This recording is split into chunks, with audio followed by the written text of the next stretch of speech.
I'm just fucking with you. Hazbin Hotel is an American adult animated musical comedy television series created by Vivian Vivzi Papmadrano. The series revolves around Charlie Morningstar, Princess of Hell, on her quest to find a way for sinners to be rehabilitated and allowed into heaven via her Hazbin Hotel as an alternative to heaven's annual extermination of souls due to hell's overpopulation.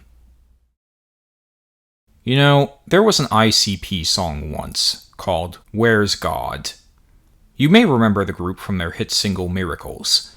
While that song covered the mystery of magnets and modern science in general, Where's God sees the group try their hand at theology, specifically the problem of evil. God's supposed to be all good, but when I go outside, there's bad shit happening everywhere. What's the deal? The two singers carry their giant crosses through the street, wearing clown makeup and being deadly serious as they pose their inquiries to heaven. On the way, they pass by dullards and dipshits, doing drugs and committing domestic abuse in broad fucking daylight. Where's God? It's like Where's Waldo? Where's God? Is he under the pillow? Is he hiding in the closet? The duo set up shop in a church, continuing to air their grievances and capping off every stanza with the very real refrain, Where's God when shit goes down? They're confused. Why is there so much suffering in the world? How could God let this happen? They continue to ask these questions for minutes on end, receiving no answer. And then, in the last few seconds of the song, one of them says, I still believe. And you can tell that at one point while writing this, he thought, oh shit, what if God hears this and gets offended? Better hedge my bets. It's brilliant. And the comments below the music video are the icing on the cake. This is so deep. They hit it out of the park, bro. Yes, they certainly did. Of course, to anyone with even a passing interest in this kind of thing, the whole song comes across as being extremely juvenile, to a borderline offensive degree. Like, have they even opened the Bible? Or read anyone else's fucking writings on the matter? There are answers out there, and they're not hard to find. It's a fallen world, it's necessary for free will, it teaches humans a lesson, silence mortal, etc., etc. They even comment on listening to a preacher in the song. But that's just not good enough for them. Where's God? Why has he not created a utopia in my life? Why indeed? Now, if you're still watching this video, first of all, why? And second, you might be wondering, what in blazes does this have to do with Hazbin Hotel? And the answer is, more than you think. First of all, from what I understand, the community is fond of theory crafting, so my contribution to that is that Violent J is canonically related to Lucifer and Charlie. You can't change my mind. And second, there are several key parallels between this song and Charlie's mission. Not that that's necessarily a bad thing, mind you. Just that, there are some interesting parallels. First things first, I like this show, Hazbin Hotel. The character designs are cool, the animation is crisp, and the voice actors do a perfectly acceptable job bringing the characters to life. My favorite is Adam, actually, but Charlie's a close second. I like the coloration of her design. The paper white skin flowing out into creamy white hair and pale yellow eyes, ending with a harsh and standout red in her pupils and outfit. It's very cool, and the sharpness of her outfit only further improves things. The next best character, visually speaking, is Alastor, then Adam, then Lute, then Valentino, then maybe Beelzebub. And the rest, for the most part, are varying shades of fine. Angel Dust's bizarrely developed chest makes me slightly uncomfortable, so that's a plus. But few people are going to write home about Vaggy's design, or Keith David's evil furry getup. That's fine. The true measure of a character is not how they feel on your eyes, but how much of yourself you can empty into them. And, well, some of them, at least, are clearly adequate in that regard. Hoo-hoo. So, at some point Lucifer shat out a kid, and she wants to redeem sinners. In hell. Perfect timing. What's her plan, exactly? Is she going to brainwash them into subservience with some demon magic, carving out her own little niche of narcissism and rampant self-worship? Is she going to try and find some loophole, dragging down a piece of paradise to hell where she and her fellows can rest? Is she going to get frustrated and climb up to the world of humans where she can cavort with others? Is she going to be the Antichrist? Oh no. No. None of those tropes can even hold a candle to Charlie Morningfuck's true design. She wants to win the game straight. She wants to reverse their fates on a cosmic level and legitimately drive them all the way to the top. She wants to save everyone, while doing no harm and twisting no rules. Words can hardly do justice to the scale of her ambition. So what is her plan? I'll tell you her plan. Preschool drawings, and musical numbers, and sometimes both of them at once. No. Yes.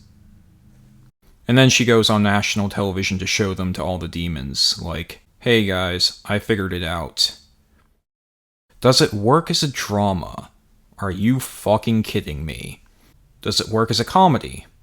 Well, let's start at the beginning. The pilot for Hazbin Hotel. It's a beautiful day in Pentagram City. Temperatures are just above the wet bulb level. The elderly are advised to just give up, with a chance of boulders randomly falling from the sky. The level of violence is about what I would expect, and the visuals are so expressive and vibrant. I love it. Apparently some people said that the animation was wonky in the pilot. Maybe I'm just uncultured, but I thought it looked great. In the midst of all this chaos and suffering, a young woman looks out over hell and sheds a tear, singing a song like a Disney princess for the modern age. It is a song of lamentation. How could this have happened?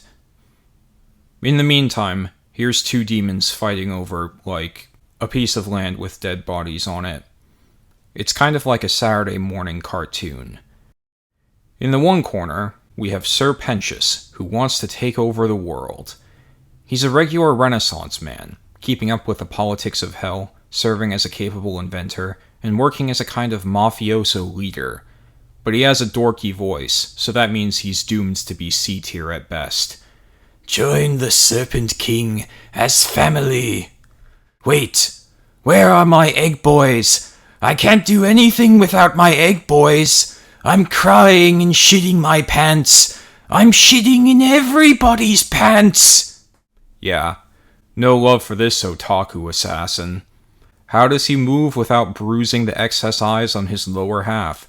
Is the hat part of him, or is it a separate entity? Where does he get the eggs? Does he eat them if he's had a particularly bad day at work? No one knows. In the other corner we have Cherry Bomb. Now, I'll be frank. I've had some bad experiences with girl boss characters over the years, so my first instinct upon seeing her was, kill her! Kill her right now! But that too works in the narrative's favor, by further pushing us into Sir Pentious's corner. Sir Pentious carries this first part of the show. As this is happening, the Lamestream Media weighs in. They're fighting tooth and nail for that hotspot, and I'd like to nail her hotspot, get it? You are a limp-dicked jackass, Tom, before pouring coffee on his genitals. Or should I say, no dick? Yeah, I'm not going to put a raincoat on the goat. The humor's pretty bad. What am I, back in middle school? Is someone going to make a you lost the game joke? Although there is one part that I like. When Charlie's about to go on the show to pitch her brilliant idea, getting advice from her girlfriend, Megyn Kelly comes on and is like, the only reason you're here is because we couldn't get Jeffrey Dahmer on. Aha, classic comedy. And we see art of Jeffrey Dahmer living it up and enjoying the flesh of a recently slain victim. Huh, didn't see that one coming. But hey, it is hell.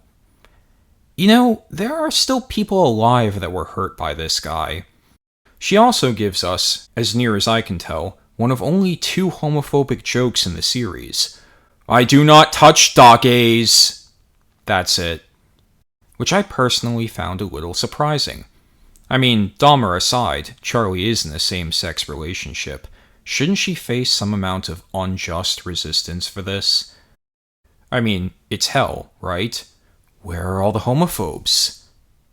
The only other time it comes up in any capacity is in the show's sister series, and, well, there are other factors at play there, to the point that it feels completely incidental. There's little comment on it as a social force, it doesn't seem to have any systemic influence, unlike the world we live in. It seems to be a lost opportunity for drama, although I will admit I'm of two minds on the topic. Maybe the creator just didn't feel comfortable writing content like that. And this is a trend you'll see throughout the series. It swears like a sailor, but will censor specific words it finds hurtful. It'll have wanton murderers blanch at the very concept of using ableist language. The show's very sensitive towards the LGBT community and microaggressions, but not the still living victims of a very real serial killer. Now that's epic. Part of me wonders what the point of this was. Perhaps it's meant to highlight the difficulty of Charlie's endeavor. She wants to redeem everyone, but what about Jeffrey Dahmer? What if Jeffrey Dahmer shows up and is like, "Hello, I'd like to go to heaven, please." What then? Does he just get to join the cast and sing Kumbaya? Screw you, victims! Has Charlie thought about this for more than 2 seconds? I mean, they're all sinners, murderers and rapists. Is there a line? What is it, if not hell? Or perhaps it's meant to show the consequences of an absolutist system of morality. Dahmer at least feigned remorse in his last days, but now that he's in hell, he has no motivation whatsoever to even try and better himself. If one's already doomed to hell, why bother? Why not be the cruelest and most vicious version of yourself possible? And many are doomed to hell, so saith the Lord. Or maybe the thought just popped into the creator's head, and she giggled over a screen, thinking to herself, "That's so bad," before just putting it in. I hope that's what it is. Yes, I know she quote-unquote regrets it. I do not care. Nor do I mind. Frankly, I think the rest of the show's comedy is more offensive. But, enough of that. Let's move on to the meat and potatoes. Because our protagonist is about to pitch her brilliant idea. Beforehand, she's seen chatting with her girlfriend, who's giving her advice. Look, whatever you do, don't sing. 3 minutes and 24 seconds later. Well, he ain't my boy, but the brother is heavy. Gave away my possessions and moved into a Chevy. Fan! The song's pretty good. Actually, it's one of my favorites in the entire discography. The frenetic beats make you want to get up and commit crimes. And it's pretty effective as a storytelling device as well. Charlie wants to redeem the demons through her hotel, but it's obvious she has no fucking clue what she's doing. Furthermore, despite being unfailingly chipper, she exhibits a rather questionable attitude towards her clients, casually calling them zeros and losers, among other things. Her morals, at times, can seem a bit outdated, whining about porn use and premarital sex, which seems a bit incongruous with her character. Her gestures shift from optimism to unfounded pride, and her demonic lineage pokes through on occasion. Importantly, the finer details of this aren't spelled out, or at least the narrative doesn't smash you over the head with them. You can just as easily let the sick show tunes carry this as an unambiguous song of triumph. But there's a bit more under the surface, suggesting that she is in fact the perfect spawn of pride. After all, for there to be true despair, there must be hope. She finishes her song, and everyone laughs at her. The narrative smashes you over the face how stupid the idea is. But in this case, I don't mind, because even disregarding the finer points of it, her plan is pretty ridiculous. Megan says that none of the sinners want to be better people, and the demons watching seem to agree. Keep that in mind. Even disregarding their status as murderers, rapists, and whatever else, by and large, they do not want to change. Charlie points to their one patron, who is at that very moment murdering a bunch of people. That seems a bit contrived, but okay. And, mildly frustrated, at that point Charlie takes on the role of a Republican, fighting the Lamestream Media tooth and nail. I do like this scene. Does it work as a drama? Are you fucking kidding me? Of course it does. Charlie's plan is dumb on the face of it. She's destined for failure. And the concept of seeing this child, who's obviously been incredibly privileged and relied on her wealth and connections for everything, crashing and burning against reality, is incredibly compelling. Intense, given her status as the Princess of Hell. How will she react to her dreams being smashed open, upon finally learning the way things are? Meanwhile, Angel actually makes a kind of good joke, but then the show instantly fucking ruins it by playing a 2008 hand siren and stereotypical owned sound effect at the same time. Hey, there's no accounting for taste. The fight has no conclusion, as Angel's gun apparently only shoots blanks. He gets picked up by Tweedledee and Tweedledum, who are a little upset. The show attempts some more comedy. Don't get your taco in a twist. Is that supposed to be sexist or racist? What? Is Vaggie supposed to be a demographic that enjoys tacos? That's everyone on the planet. And no one on the planet looks like that. It's not like she speaks with an accent or anything either. Perhaps it's meant to be a comment on how you shouldn't see race, regardless of culinary offerings. I was so confused by this joke at first. But then, later in the conversation, Vaggie gets angry and starts speaking in poorly enunciated Spanish. Something something, mierda something. Nice. Nice choice, Hazbin Hotel. Set up after the joke. But then, we enter a turning point. Charlie is upset that her stupid idea was called stupid, and is using her emotion to silently and hideously plead others for pity. Here is the first stage of her exposure to the truth. After all, that's the central conceit of the show, how ridiculous her plan is. That's the joke. Then, Angel stops, looks sympathetic, holds out his hand for a second, and then drops it and leaves. And I was like, oh no, you're not serious, are you? And they were. And I put my head in my hands. Not because they chose to make the demons redeemable, but because they chose to be so damned obvious with it. At one point in that same episode, Angel just sacrifices himself to push his friend out of the way of gunfire, which didn't even register to me at first because it was so off the wall. And in the first episode of the sister series, one of the leading characters is openly dragging his feet on an assassination job, questioning, are we really doing the right thing? In what circumstance would it be right to kill a family? Maybe an abusive father, but this shit goes on for like a full minute. And that leads to the show's first big problem. The whole point of all this is about the absurdity of trying to push for the redemption of demons, or at least the extreme difficulty of it. These are people with deeply entrenched moral failings, who have been locked into the bottom ring of existence. God himself has effectively given up on them, and to seek any kind of amelioration in such a crowd is a fool's errand, or at least in desperate need of some clever thinking.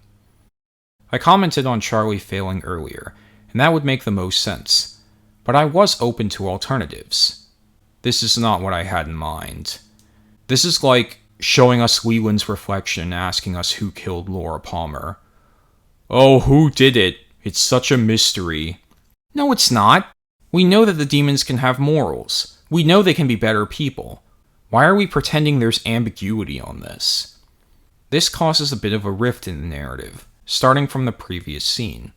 Because you see, Charlie's still pretty stupid for thinking that any demon can just waltz in and get to heaven. But now the other demons are stupid too, for just acting as though these obvious flashes of humanity don't exist. You mean to tell me that these authorities and overlords, in their potentially millennia of screwing over the general public, haven't once seen a single act of selflessness in their kin, when we've seen several? Bullshit. I will label this phenomenon mutually absurd certainties. Aka, Mac and me. And it makes the tension, whenever it does come up, feel utterly artificial, at least in my view. Oh no, the hotel sucks. Don't worry, privileged incompetent. A magical fairy will come and whisk your troubles away. Alastor the radio demon is introduced, and his aesthetic is awesome. Seriously. His colors, his hair, his eyes, his teeth, Even his voice, which is overlaid with an old-timey radio effect and saturated with charm. It's like someone lived their life subsisting only on tomatoes. He moves and talks fast, like a man with something to hide. And he wants to help. Does that mean he believes in their cause? No, he just wants to set up the demons to fail, for the sake of his own entertainment. It is impossible for the demons to change, and when they fail, mwahehe, reality TV.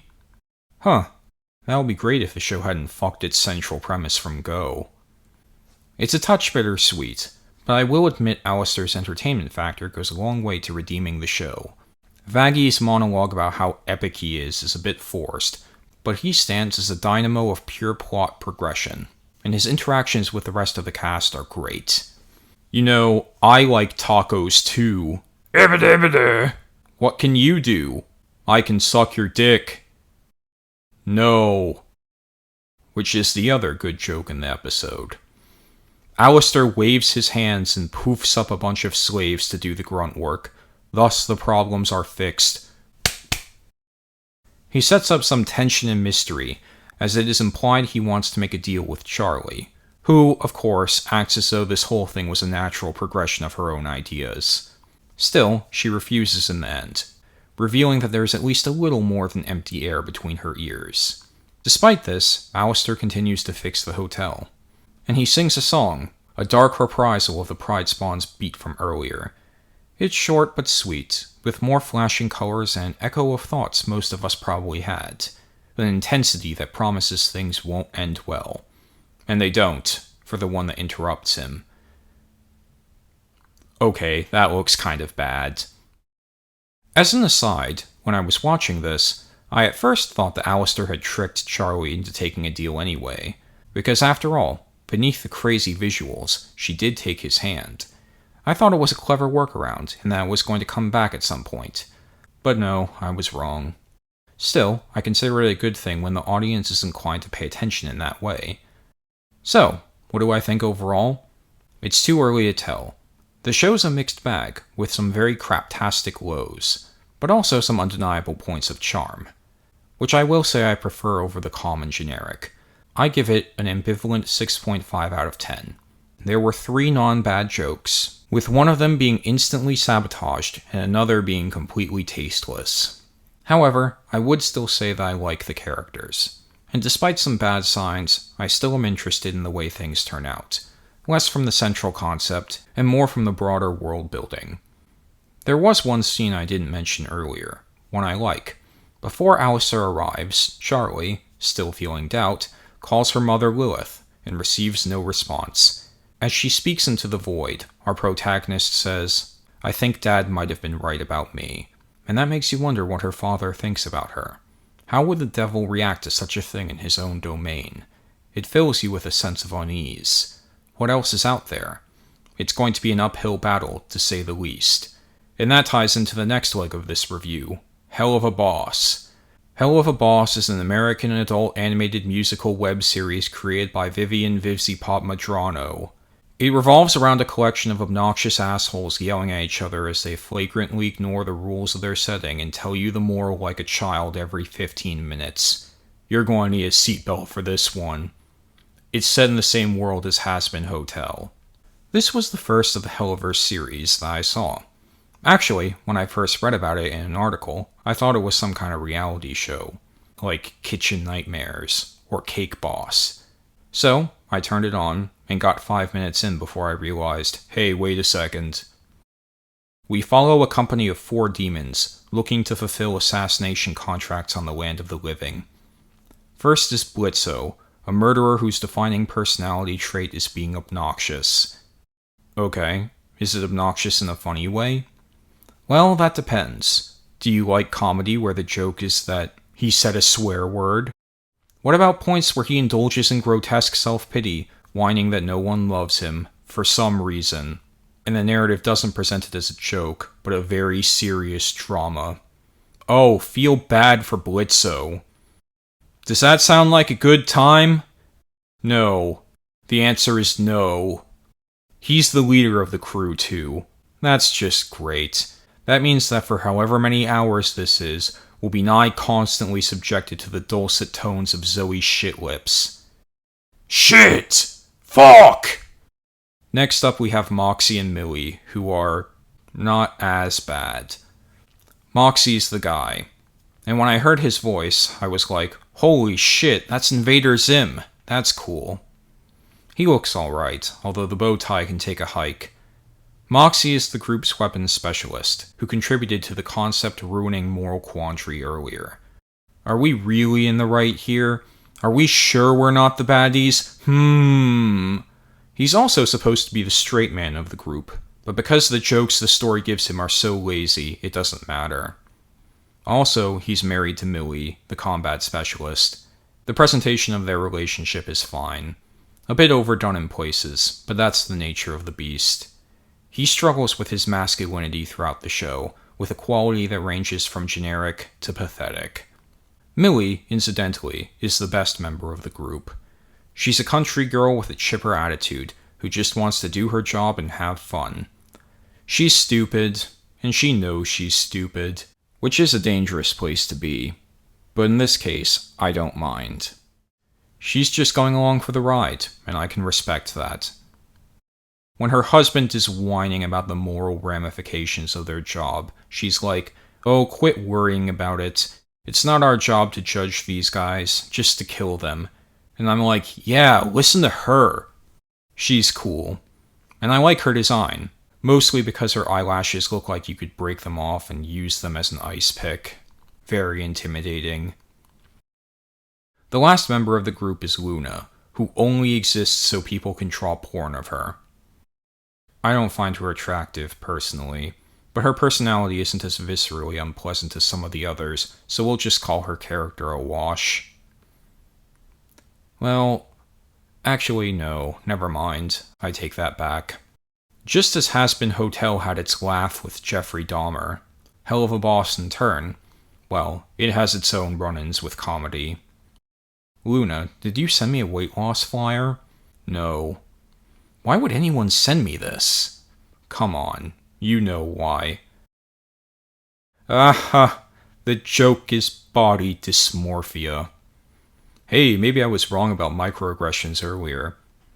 The four of them are going to kill humans for their vengeful clients, and they have a secret benefactor, a demon prince named Stolitz, who's sleeping with Zoe's shitlips on the side.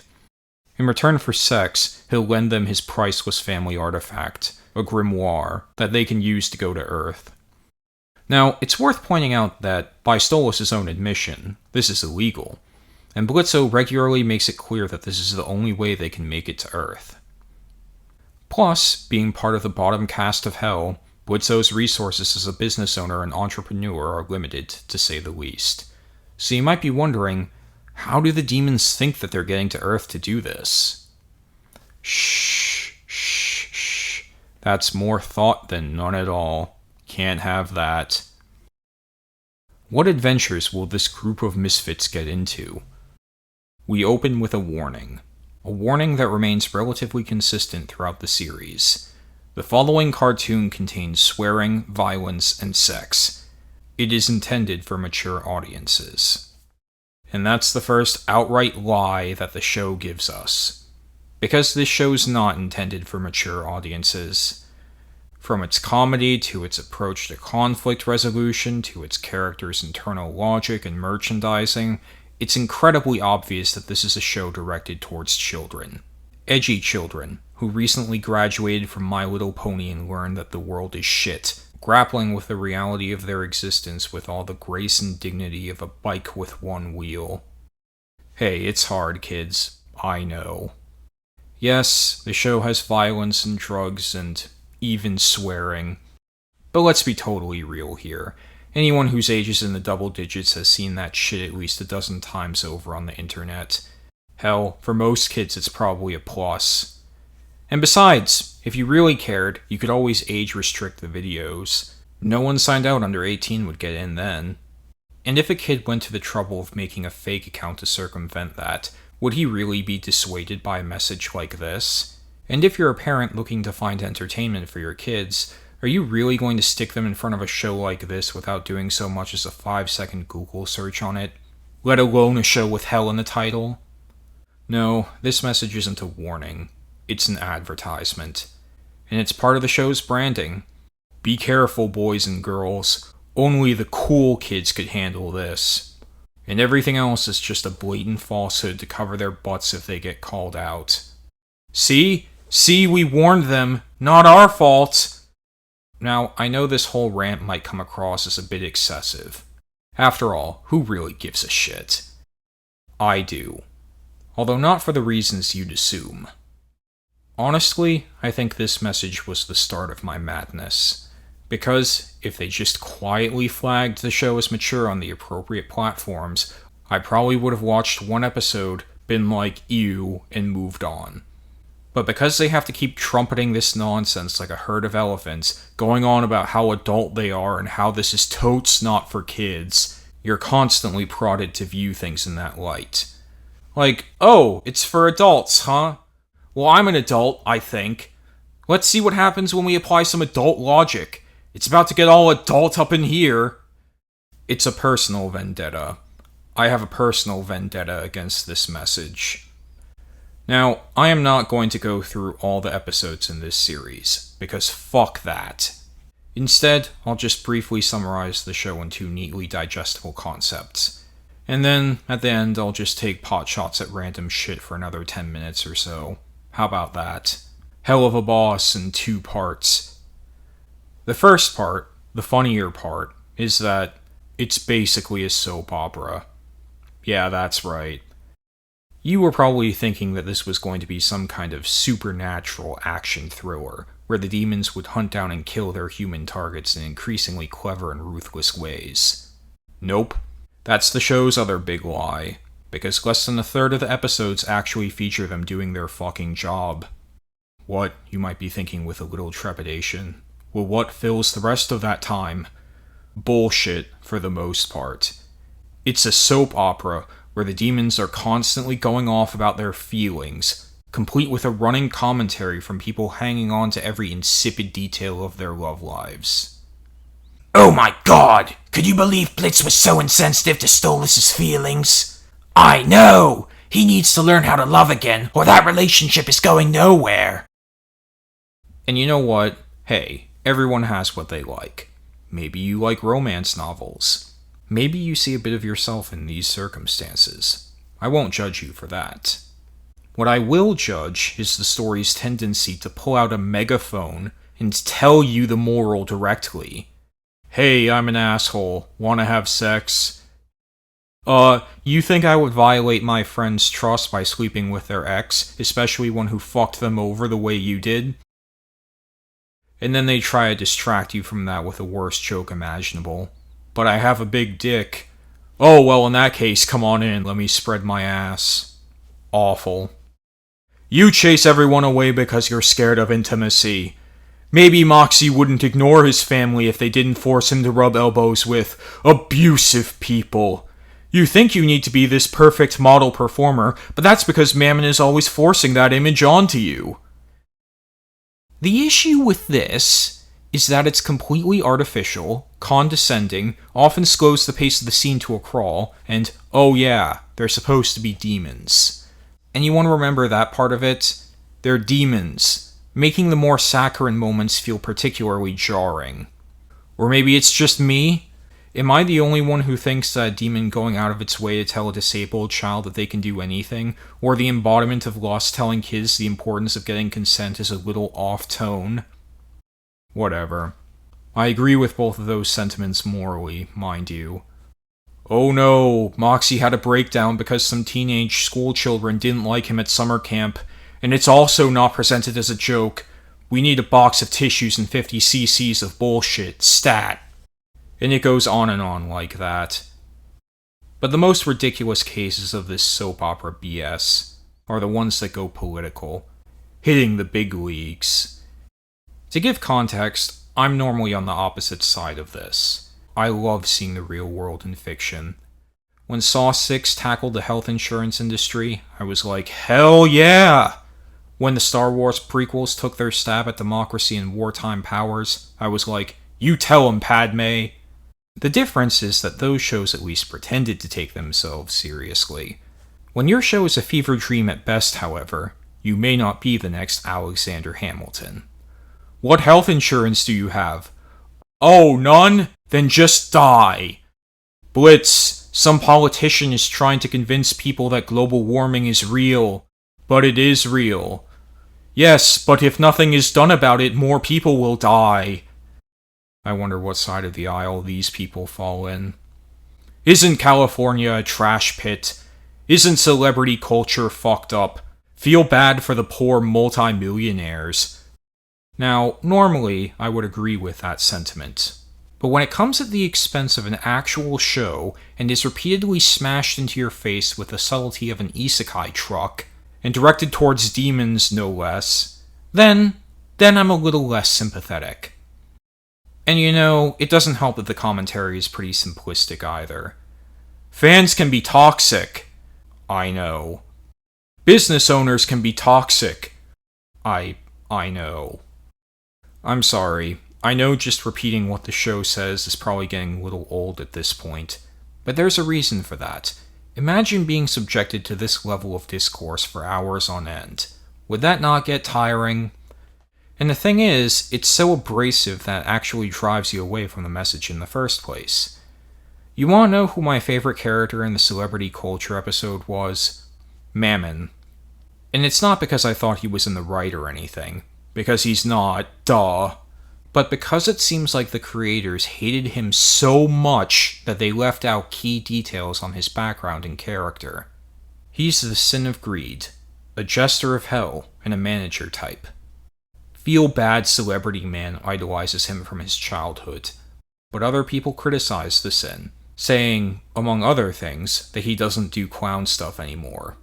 And they seem to be right. For the most part, we just see him exploiting Fizarali, acting with the show's usual level of overt shittiness. But that can't be why Fizarali likes him. What exactly was his show like back in the day? What attracted Fizarali to him so strongly?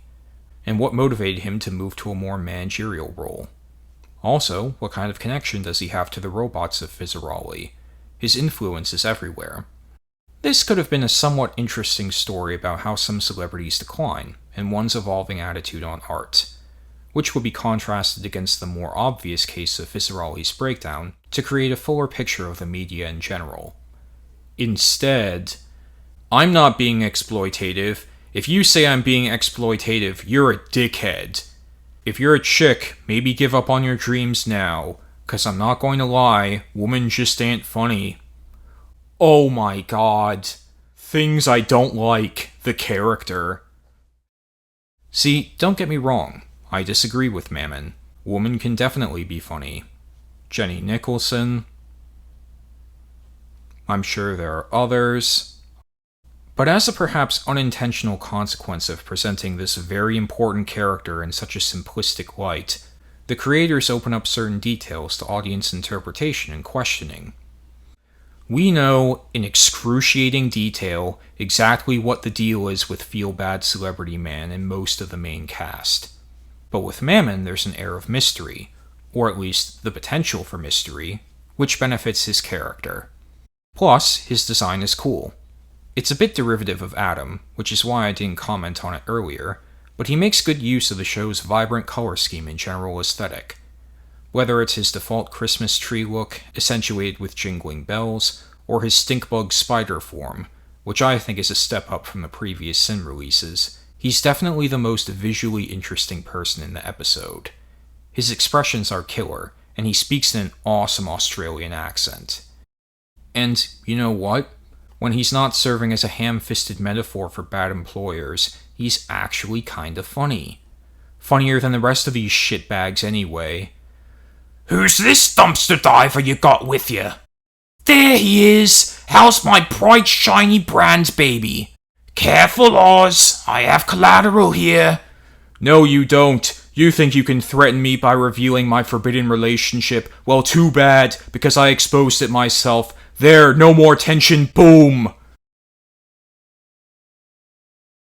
Oh, Shit! He's a good antagonist, buried in poor writing. Mind you, I'm not saying he deserves his own epic or anything, but they could have given him a bit more to work with. Maybe he's been enslaved by the sin of greed, and being one of the top authorities of hell has consequences that people don't fully appreciate.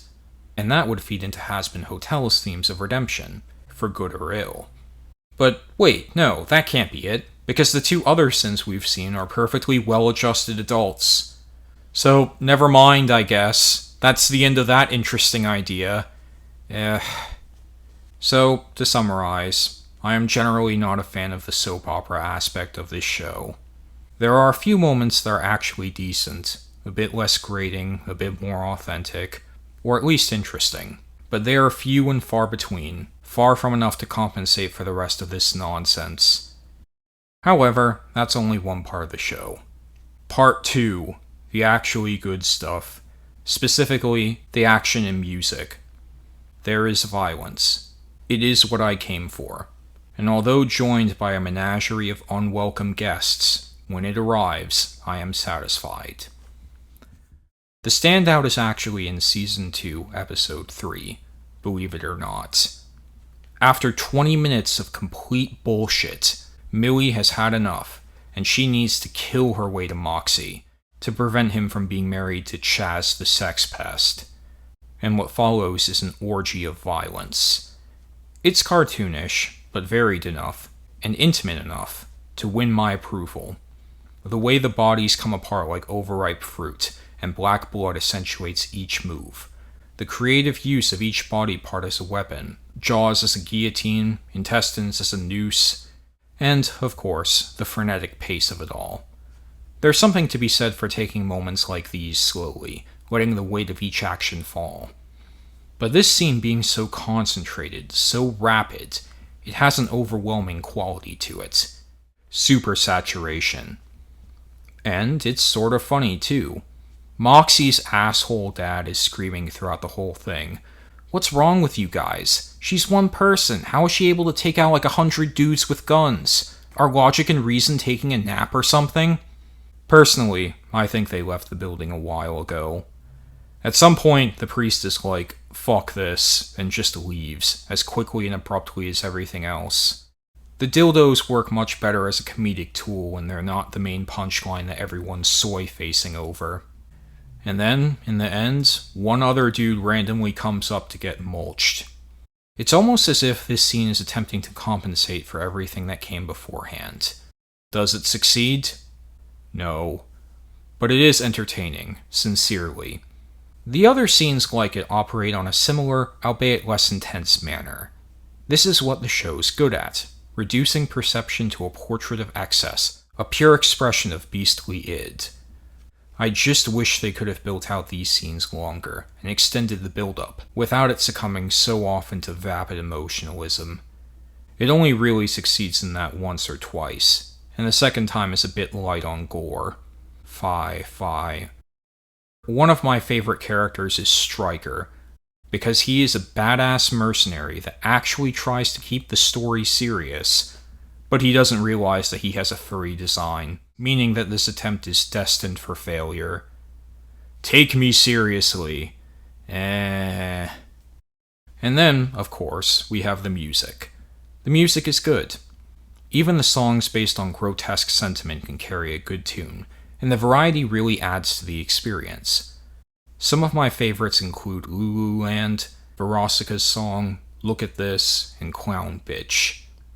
Some of them can inherit the flaws of their episode, but for the most part, the sound and visuals drown them out. It's a welcome bonus. In total, I would give this series a 5.5 out of 10. If it weren't for the music, it would be a 5. If it weren't for the music and action, it would be a 3. If it weren't for the music, action, and quality of animation, it would be a -7. And yet, I think the ambivalent nature of my feelings on this show actually make it more frustrating. Because there are good things here. However, there are also quite a few bad things, and whether or not it's worth trudging through the shit is going to come down to a matter of personal preference. Personally, I would have quit around here were it not for that stupid lie they keep pushing. I would recommend watching the first 4 episodes, skipping the pilot, and then going to Season 2, Episode 3. Watch until you get the picture, and then skip to 20 minutes in. Then watch the musical video for Look at This, and then watch only the Mammon scenes in Season 2, Episode 7. Then, if you're curious, just read the wiki article for the sins featured, which, I'm sorry to say, aren't too interesting apart from Mammon. There's Beelzebub, the sin of gluttony, and Asmodeus, the sin of lust. Beelzebub looks nice. I actually really like the combination of animals and liquid in her design. But because she's a celebrity insert, Kesha of all people, she can't really have any negative traits, and she doesn't. She's outgoing, fun, and also shows concern for people that are indulging too much, which ruins the whole fucking thing. Asmodeus, well, I'll admit my perception of him is a bit colored by the last episode, where he's just healthy relationship guy, who's wearing a Pringle tin for some reason. What's the point of having 3 heads if you just speak with one voice and they have the same expression 95% of the time? His previous episode, where he's shown trying to negotiate for a kidnapped Vizirali's freedom and being a bit impulsive, was better. Then there was a bit of balance between his positive traits and flaws, to the point that his saccharine moments at the end were a little more tolerable. I mean, it's better than the other main relationship. This, though, no bueno. Oh, and for the record, both of these guys are in the wrong, but Blitzo's way more in the wrong. Because 95% of his interactions with Stolitz are either leading him on for material gain, or just being a total asshat. I like him. That's fine. Everyone has their own preferences, and often those preferences change over time. Hopefully for the better, in your case. So, what have we learned? We've learned that this show has the mental maturity of a Wattpad author, and that they're more interested in building out to nowhere than playing to their strengths. Notes from therapy and Sakura tier romance, thrown in a blender along with their hands. It could be better, but at this point I have to speak from my own experience, which by the end was decidedly negative. And it did make me a bit concerned, because Hazbin Hotel is, by design, based on emotionalism and reform. How will it fare in light of this? Will it have a more mature attitude on things, or win us over with characters that aren't complete garbage? Or will it just be more of the same? Before we get into that, though, there are a few other smaller releases adjacent to the series that I'd like to cover. First off is, of course, Verbalace. Come on, you had to know he was coming. Some guy drops the median US salary on animated porn. It would be heresy to not bring it up. You also probably think you know everything I'm going to say here, too. And that's because Verbalace was smart in his response to it. After only 2 minutes of bullshit, which is an achievement as far as these things go, he ultimately accepted it, took it on the chin, and moved on. And then the internet did as the internet does, and drove the joke right into the fucking pavement. Good job, guys. I'd actually never heard of the guy before this. If you don't know who he is, he's a content creator on YouTube whose work is better than mine. Probably. I mean, I guess I don't know, because when I went over to his channel and looked at the thumbnails, I was like, fuck this. It's more obviously for children. And you know, that's okay. You're not lying about it, it's something you're clearly passionate about. Rock on, and good luck reclaiming your original popularity. He saw this series, Hazbin Hotel, and decided to make porn of it. Expensive porn. Plenty of people were mocking him for this, both for the nature of the craft and the amount of dollars sunk. Damn, that's crazy. Damn, that's crazy. Personally, though, my question was, well, is it good?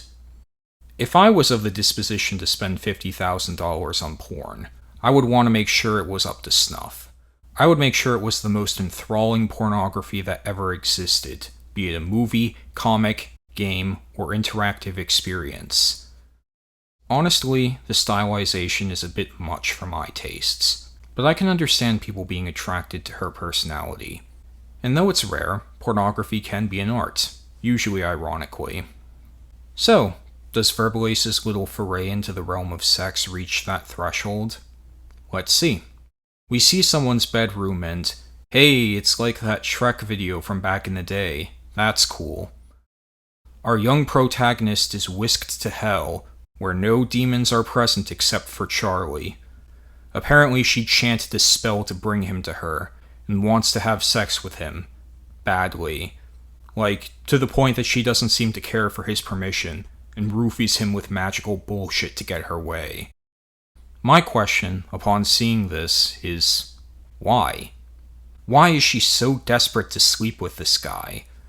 I mean, fundamentally this is a music video, but the lyrics in question are mostly just an expression of lust, and provide little in way of explanation. The closest we get is the line, "You feel like home." And again, why? Why would this guy feel like home? Is it meant as an insult in this case? It would be one thing if the gentleman in question was attractive, or if the visuals were good, but neither of those statements hold true. For whatever reason, the magic in question puts our protagonist in the dorkiest outfit imaginable, and rather than facing the situation with courage, either embracing the offer or telling her to fuck off, he just turns and screams, running away like a chicken with its head cut off. It is the exact opposite of masculine, and the exact opposite of attractive. Although, I guess he has more important things to worry about. Oh, and it doesn't help that he looks like he's a 13-year-old child either. No joke, Charlie looks like she's on drugs half the time. She has this ghastly red gummy worm over her nose, and her movements resemble some kind of spirit Halloween decoration. On a personal level, I have to say, if I spent even $1,000 and my porn looked like this, I would fucking shoot someone. Metaphorically speaking.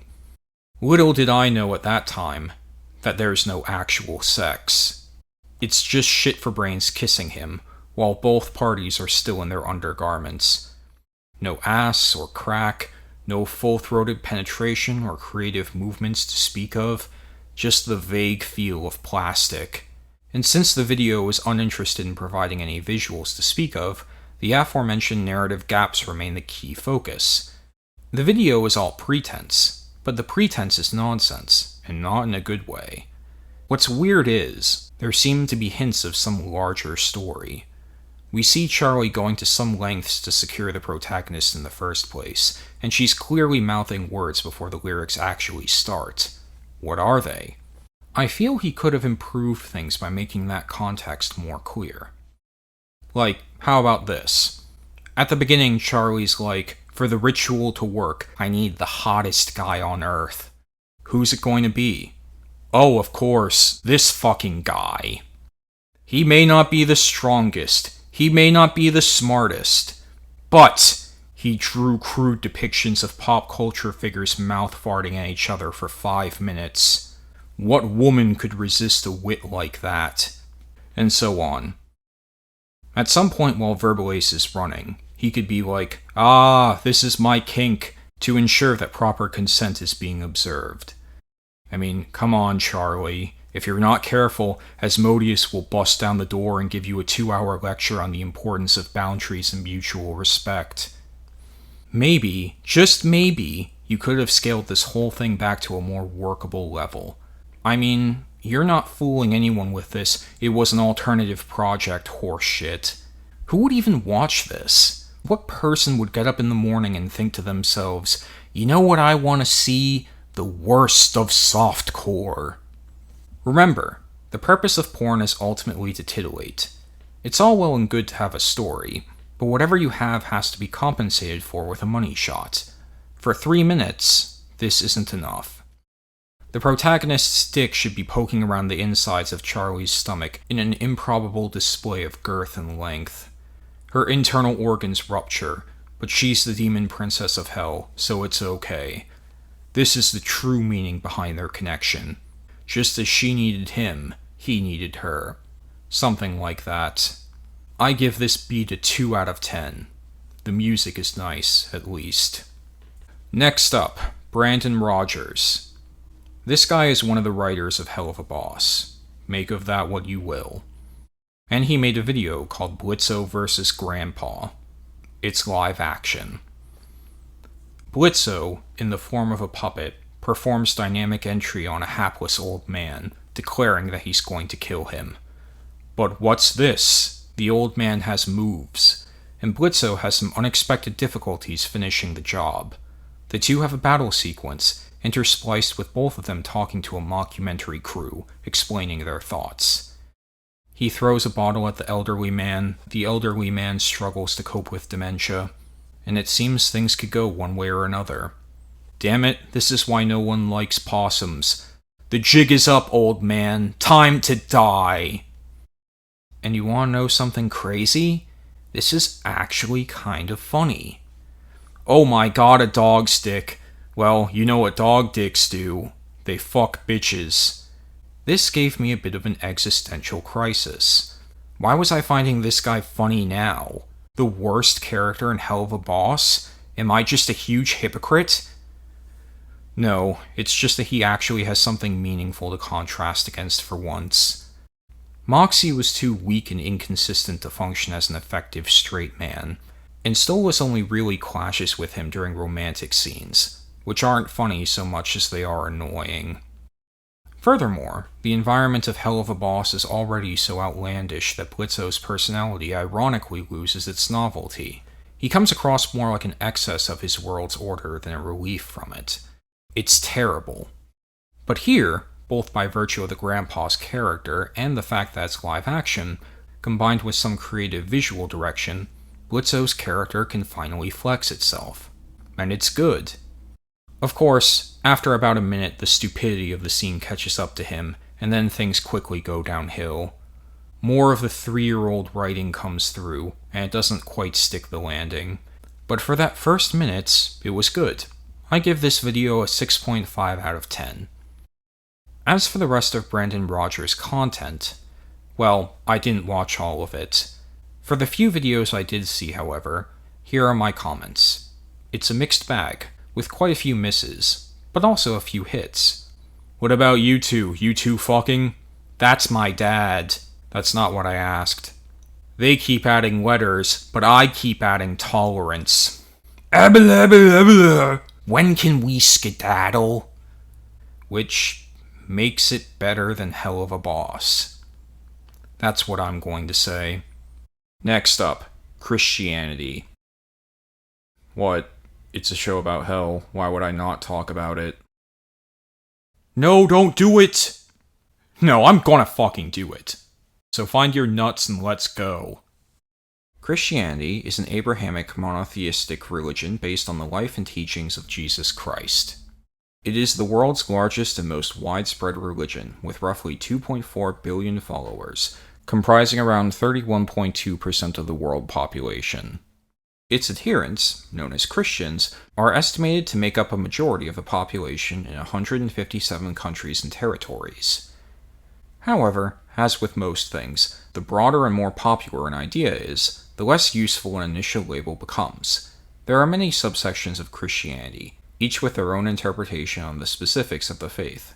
Commonalities exist, of course, but I think most people can agree that an evangelical who prescribes to the prosperity gospel and an aspiring monk in Eastern Orthodoxy are more different than alike. Nevertheless, both are called Christians. Some typical motivations for belief might be a sense of meaning, a desire for forgiveness, one's social environment, or a fear of the world and death. None of these motives are inferior to any other, mind you. Many consider their faith to be a source of great comfort, and an inspiration to be better than they were before. Many more would consider it to be the foundation of our social framework, which one ignores at their peril. And there's a fair amount of discussion about it, both in and outside the umbrella. Critics point to times Christianity's been used for ill, past and present, and might argue that it has undue influence on what should be a secular government. Proponents of the faith might say that there are other factors at play, or that their less savory predecessors weren't truly following the teachings of Christ. Most would acknowledge that it's been used for terrible things in the past, but that by and large, its effect on the world is an unambiguous positive, and that to pretend otherwise is disingenuous. Arguments of this nature rarely have a productive end, and that's because everyone, from experience or personal disposition, has their own threshold of acceptability. Everyone has a reason for thinking the way they do, and they are rarely willing to change for another, save by force. Perhaps that's how it always will be. Perhaps, where it matters most, the division of Christianity goes deeper than any denomination or church. Perhaps, at the end of the day, it's a fundamentally individual experience between you and the story. After all, one thing that everyone can agree on is that the Bible, the story of Christianity itself, has had an indelible impact on history. And what a story it is. The story of the rightful Lord attempting to shepherd humanity to good. The story of a lost people enslaved to their own impulses and arrogant rulers. The story of God's love and immortal sacrifice to his children. A love that moves the sun and stars. I have read it, and I have read a few texts on it after the fact. And what was my impression? What was my experience with the divinely inspired word which so many have based their lives on? Well, you can probably guess, but I'm going to say it anyway. An unquestioned autocrat condemns scores of people to eternal torture under the guise of vague, arbitrary laws that no one understands. What, specifically, counts as sin? And what counts as saving faith? The people splinter endlessly over this confusion. They kill and subjugate over this confusion. They are desperate to avoid hell, screaming that they love their Lord. And he dismisses them, letting them fall to the pit without clarification or comfort. They join the rest, cannibals and rapists, and kind old men that did not believe, or did not believe adequately. Those born to other faiths, and those that did not love correctly. Families, women, children. All of them are in the pit, writhing and screaming. They are being burned, flesh searing from bone. Burning is among the most painful ways a human can die, and they are facing it perpetually, without end. Their fingernails fall out. Their bodies are on the edge of losing definition. Their eyes are pale and blind from the smoke. They are preserved to feel the misery forever, and there is weeping and the gnashing of teeth. Make it stop. Make it stop.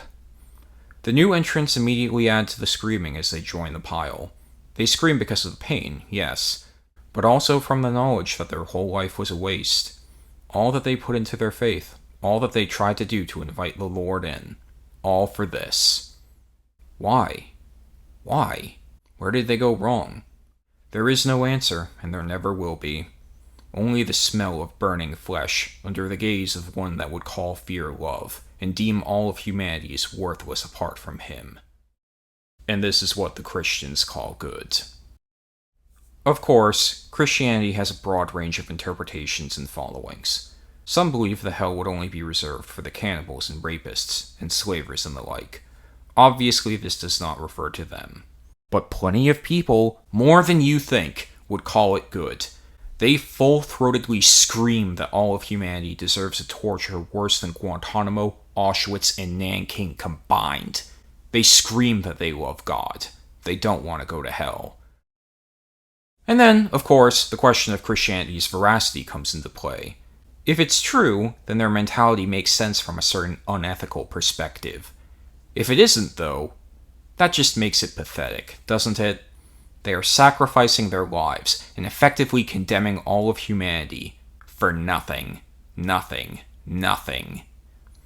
Could a more grotesque self-betrayal exist? Alright, you fucking Redditor. You're not saying anything new. We've known about this for ages now, and don't care. Oh, I know. That's not the epic own you think it is, nose job. Well, sir, we do take it seriously. That's why we have to try and bring as many people to Christ as possible. Is that before or after molesting them? I'm sorry. I couldn't resist.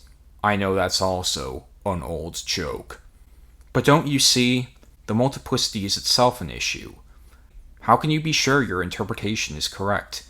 How can you be sure it's close enough to correct to get you into heaven, or that your faith is true? Was it not written that some who call, Lord, Lord, shall die nonetheless? Were there no Templars who sincerely believed they were born again? Is your blind timidity in a society of mammon the character of a true disciple? I ask of you, out there, outside the tent, what's worse? Genuinely agreeing that humanity deserves damnation, or simply refusing to acknowledge it, in building your sense of meaning and hope overhead regardless, because many fall in that camp as well. Despite it being clearly written out in all of its hideous glory, by simple indolence or the words of a preacher, they decide they don't care, blithely assuming that they'll be on the right side of things. And by that cool and self-interested and probably incorrect calculus, everything else is shut out as an acceptable loss. Just like the rest of human existence. Honestly, as a story itself, the Bible is a patchwork mess of narrative contrivance and vindictive power fantasy. More often than not, it reads as something of a fever dream, which I think speaks more to its writers than anything else. It's clearly meant for a different age, and although I don't doubt that it has some useful forms of proto-morality, in my eyes, that is outweighed by the negatives of the text, especially today. But, as people are quick to point out, Christianity is more than just a text. And it is. For though I may take moral issue with some of its ideas, and find the writing to be rather uncompelling, as a piece of art and cornerstone of Western history, it transcends the latter and works with the former. Not only does it encapsulate the rage and hypocrisy and lust for control that is in all men, not only does it cry out for the destruction of the world and its people, but, in addition to all these things, it makes an evil out of good itself. Ask yourself, of what merit is good if it's done over a field of corpses? Of what merit is love if it's demanded by threat? Of what merit is a world lost to the throes of sin? At the end of the day, I think it says something that debatably the crown jewel of human imagination is a book that, in its own words, states that all of mankind deserves eternal torture. I think it says something about human nature, including the ones that made it. I think if I was an alien of an advanced species and I saw that this was what people were basing their morality on, among other things, I would turn to my fellows and say, "We're leaving." And yes, I do understand the irony here. That adds to its richness. It is a wonderful expression of evil, and although I'm sure many are tired of it, I do find this satisfying as a piece of black comedy. As a piece of art, I give it an 8 out of 10. By and large, the pros do outweigh the cons. I do not fault others for rating it differently, however. Everyone has their own perspective, and this, at present, is mine. And this is, in a sense, what Hazbin Hotel is meant to tackle, how fucked up some of the core concepts in Christianity are. Of course, it's not a one-to-one replica. For one thing, Lilith isn't mentioned anywhere in the Bible. Also, a biblical hell would probably be a good deal less interesting than this. And there are several other discrepancies, which I will discuss later on. But the signs are there. Anyone would, quite understandably, see it as a charge against traditional Christianity. And I love it for this. If only it didn't have the mental maturity of a 13-year-old. That's not what it's about. Oh, yes it is. Just because you don't have the balls to admit it doesn't mean that the rest of us are blind. Oh, there is one more thing I wanted to discuss before getting into the series proper. Apparently, the creator of this series reveals quite a bit of information outside of the actual releases. Important information, sometimes. Which I don't personally agree with. I don't think you should need to do additional homework to understand what's going on in a piece of fiction. It should stand on its own, no matter what. Even someone who knew nothing of Christ would be able to understand the basic premise behind this show. But they wouldn't understand this. Hazbin Hotel is, fundamentally, about a young woman in hell trying to redeem fellow sinners so they can get into heaven. But as it turns out, some sinners are more equal than others. Let me explain.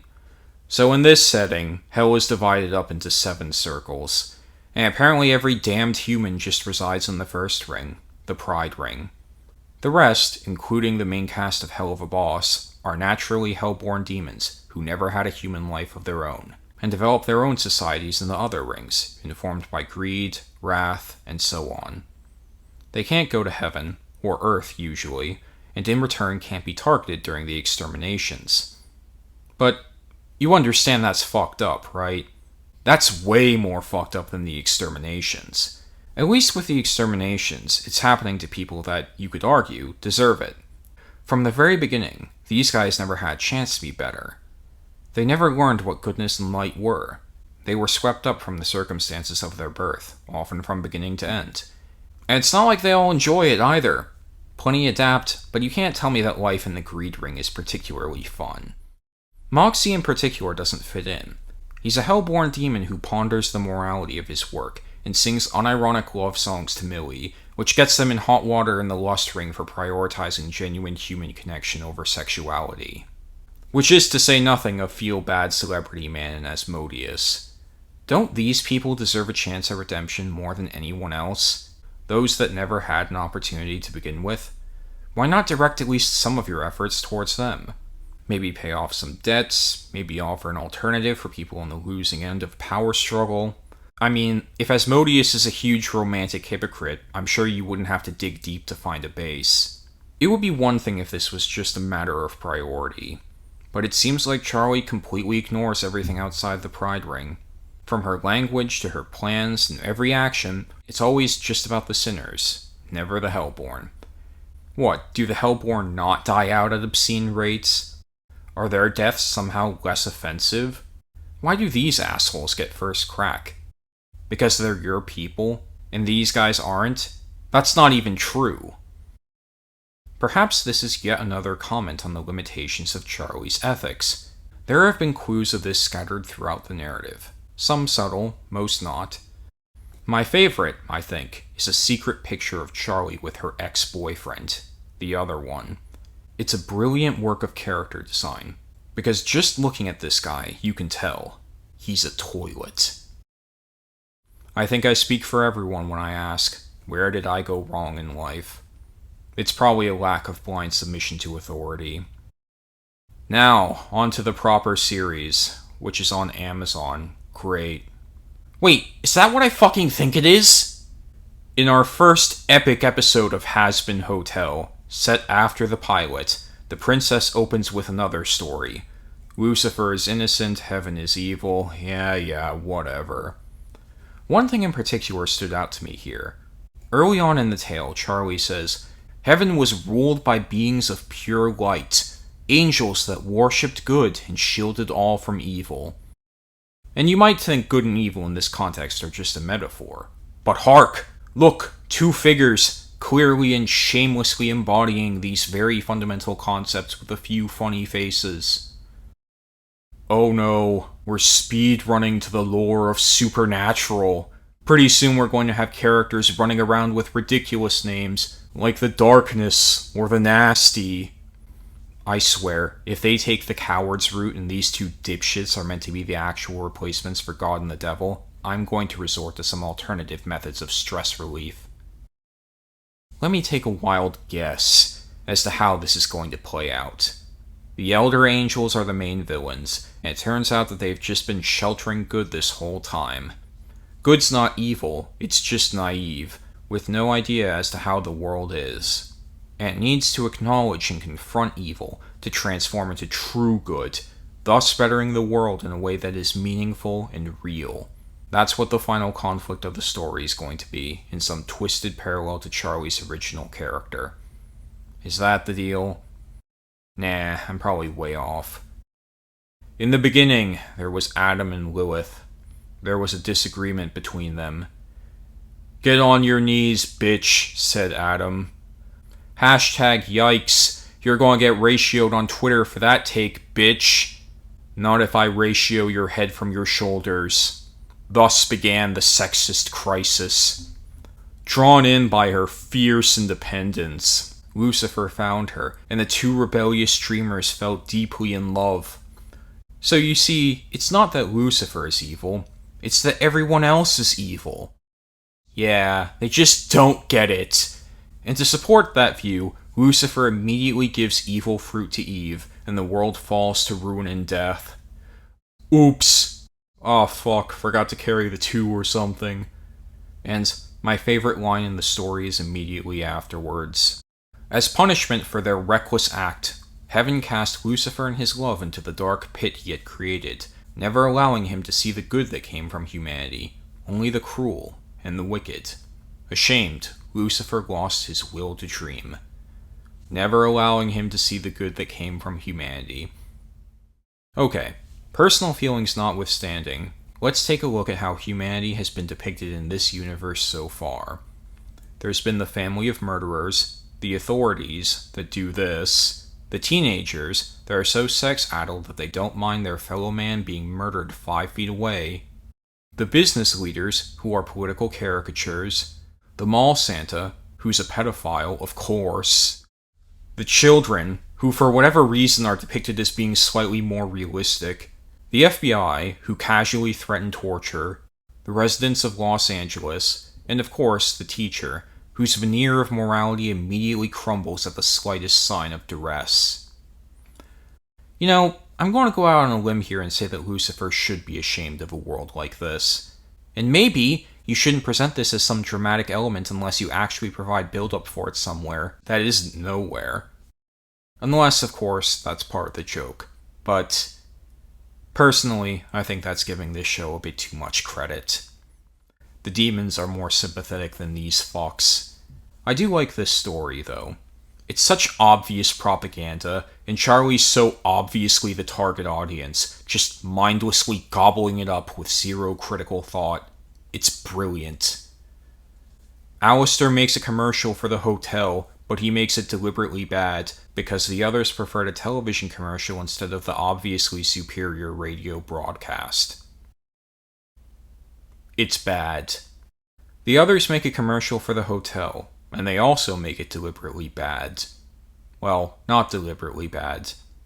Well, maybe it is deliberately bad.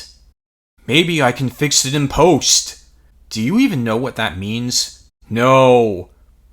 But there's no time for stupid shit like that. Charlie has an important mission, straight from her father. We don't hear his end of the conversation, but we do know what he wants. There's apparently a yearly meeting between him and the agents of heaven, and he wants Charlie to go in his stead. I really like this. Previously I asked how the devil would respond to her mission, but now it's obvious he's just fucking with her. Yeah, just go talk to heaven, see what happens. So she rides up, and this is, pardon the pun, the high point of the episode. The meeting between heaven and hell. Heaven's representative wishes to discuss the extermination, and Charlie wants to discuss redemption. And it answers the age-old question, how do you defend the indefensible? By making the other side even more indefensibler. Hey, bitch! That's right, it's the best character in the series, the asshole from the beginning, Adam. Adam is great. He does way more for the plot than it deserves. Because anyone with 2 brain cells would be able to dismantle Charlie's plan with relative ease, stripping her of whatever moral high ground she envisions and recreating one of those old Ben Shapiro videos in the process. But Adam doesn't have 2 brain cells. He has 2 balls, and most of his interactions involve him trying to club others to death with them. Hey, bitch! I have literally never made a single mistake in my life. I'm the bad guy. Duh! Ordinarily, you'd think someone like that would get really annoying.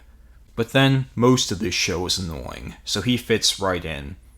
And as the novelty of Alastor is beginning to fade, Adam comes in with a welcome edge of antagonism and style. And, chillax, bro.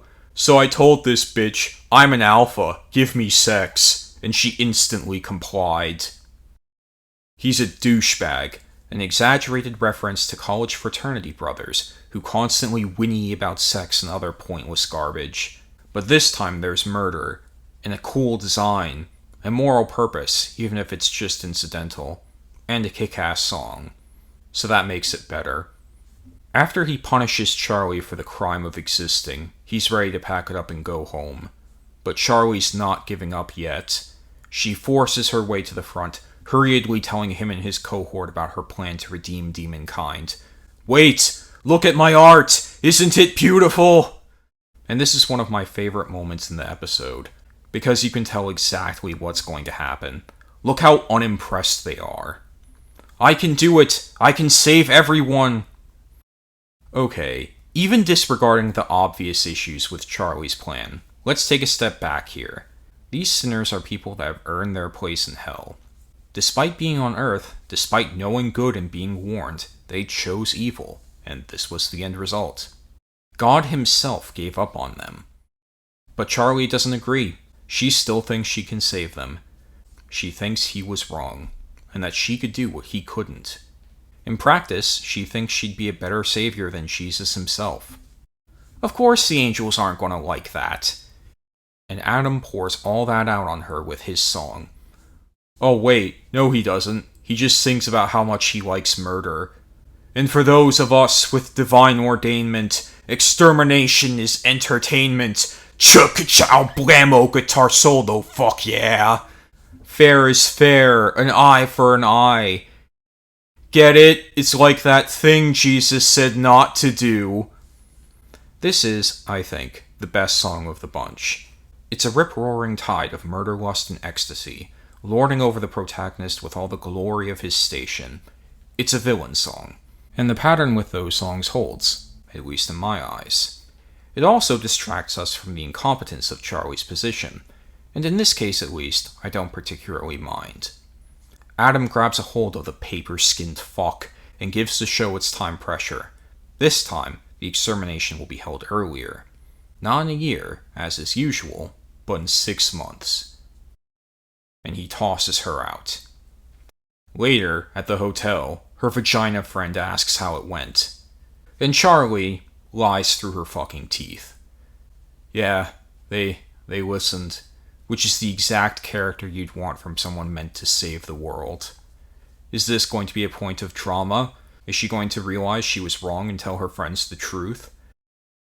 No! The TV does that for her!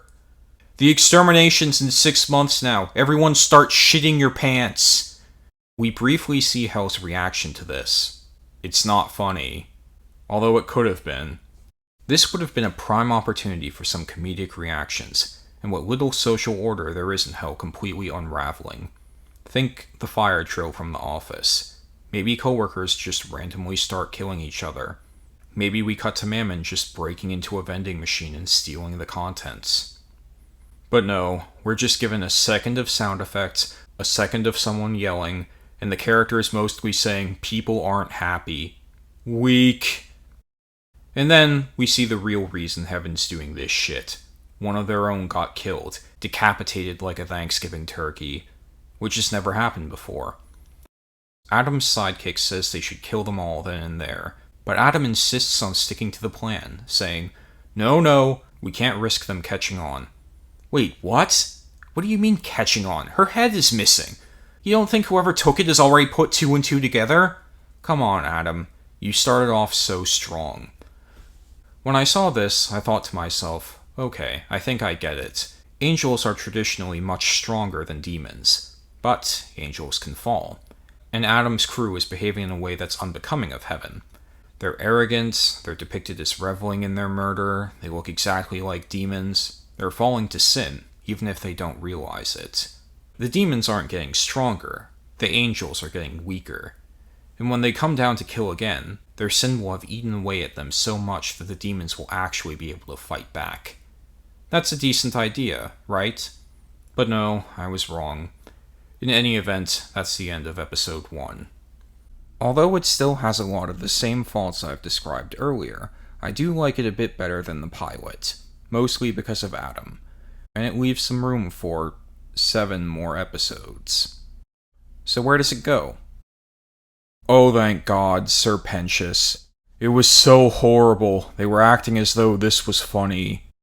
So what are you doing here? You want to go bowling or something? Oh, you're throwing in with these guys. So that's what the episode's about.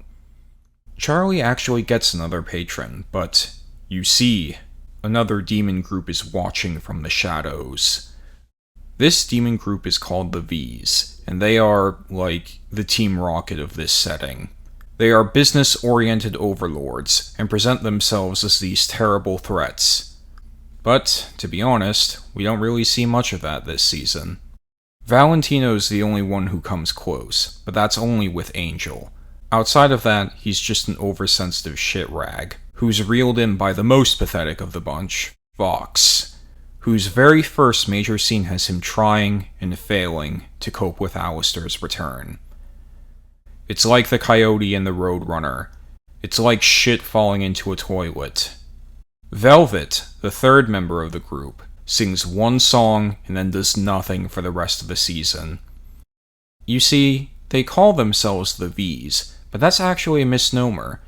In truth, they are the trinity of shit, and as antagonists, they are not impressive. Now, that can have its own charm, of course. It actually makes sense thematically. Think about what they're supposed to represent for a second. TV, porn, social media, everything wrong with society. It's brilliant. And I do like the comedic dynamic between Vox and Alastor. Where would Seinfeld be without Newman? Where would the Power Rangers be without Bulk and Skull? But throughout these potentially interesting bits, I will say the undercurrent of pathetic remains dominant, and whether or not it's actually worth it depends on how it interacts with the rest of the narrative. Vox, after failing to crush Alastor and crying about it for 2 hours straight, calls a meeting with the others. Alright, my fellow criminal masterminds, we need a plan to crush this Hazbin hotel. We need someone on the inside. Someone pathetic, desperate, and with no direct ties to us. You're not suggesting who I think you're suggesting. Voom. They call me 002. And that's the plot of this episode. He shows up, like, an hour after attacking these guys, and is like, hey, I'd like some redemption, please. Do they trust him? They haven't gotten any other takers for the hotel. Faced with this conundrum, Angel says, nuh-uh, but Charlie says, yaha, and thus Serpentius gains access. He engages in a series of games meant to provide moral guidance, and unlike the hotel's other patron, he gets ahead by actually participating. As opposed to, So we're going to try singing about what makes us special. This is stupid! Meanwhile, Serpentius attempts a basic rhyme. The show attempts some more comedy. The only cool thing here is to say no to drugs. Now, if you'll excuse me, I'm going to not have sex before marriage. But the real joke comes after that, because as Charlie celebrates her new entrant's ability to recite basic dialogue, Angel suddenly looks crestfallen. I'm going to bed! And it's portrayed as a serious emotional moment. His spirit was broken by the power of Serpentius' acting. I laughed. I think most people did. Or at least I hope they did. In the midst of this dark night of the soul, instigated by fucking Serpentius' acting, the show attempts some biting social commentary. This time, the theme is, sex work can be degrading. Bosses can say one thing, but mean another. Don't sell your soul to a pimp, kids. You might regret it. What? Nah, you're kidding. Bosses lying? What is it, Tuesday already? Actually, in concept, this one's not as bad as the others, because it's a little more focused. Maybe some of the children watching this legitimately aren't familiar with these tactics. But as with everything, it comes down to the execution. And having the boss instantly switch from love bombing to being a monster 7 times in 22 seconds is not Kino. The show asks us to feel sympathy for Angel, which in my opinion is a bit limited by the surrounding events, and then, after drinking to forget the shame of the day, we see something out of the corner of our eyes. But what's this? Oh my word, Angel just happens to walk in on the solution to the episode. Serpentius being a spy, complete with evidence neatly deposited next to him. How convenient! How economical! Coming up with creative solutions to your character's problems? Shut up, hater! Who needs cleverness when you have blunt stupidity? You're just jealous. Well, that's certainly true from a social capital standpoint. It doesn't invalidate my criticism, though. Charlie and Vaggie rush in to investigate the drama. Angel? What's going on? This motherfucker is sus! What? Angel, it's not 2020 anymore. Then what's this? A few moments later. Ah! Abort! Abort! Vox says some mean things to Serpentius, and cuts him off from the group. And that is the last significant showing Vox gives us throughout the season. He has a few brief comedic moments in the finale, and that's it. Bye, Vox. It was nice meeting you.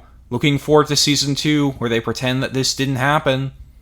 Pentious is like, I am a worm, a pathetic worm, and asks to be killed. The others are more than willing to oblige. But what's this? Jesus too comes in. Let he who is without sin cast the first stone. She almost says that directly. I couldn't believe it. Then she sings a song. It starts with Sorry. Despite her trust being taken advantage of, despite Pentious being a seeming analog for Judas, Charlie forgives him.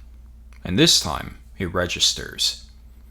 I'm not entirely sure what to make of this song. It's a good beat, of course, but as a storytelling device, it's divided into two different thematic elements. On one hand, it seems to present itself as a sincere emotional moment, with the snake being overwhelmed by the concept of forgiveness and connecting with our hero. On the other, it almost mocks this connection by randomly casting it in a comedic light. Sir Pentious hearing the song is portrayed as an infantile dipshit, and his dramatic poses are so overwrought that they almost parody themselves.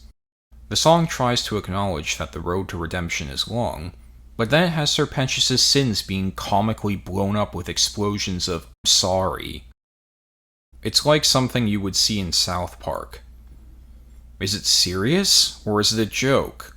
I mean, I know how I feel about it, but things like this muddle the creator's intent, and I don't think that's a positive. Part of me wants to chalk this up to some subversive message criticizing the Christian concept of forgiveness. But I don't think that's true either, because of the serious good first day dialogue at the end, and Nifty saying he's not a bad boy, like that means anything.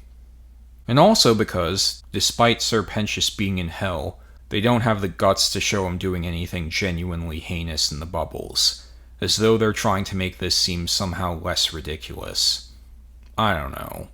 All in all, it was very weird, and I almost want to give it credit for that alone. But I can't, because I know that the average 15-year-old watching this is just going to be like, wow, Charlie is so deep. Who else could possibly have extended such compassion and dignity to the fallen? This is revolutionary. Now, if you'll excuse me, I have to go masturbate the porn of Luna. Let's just call it a wash for now.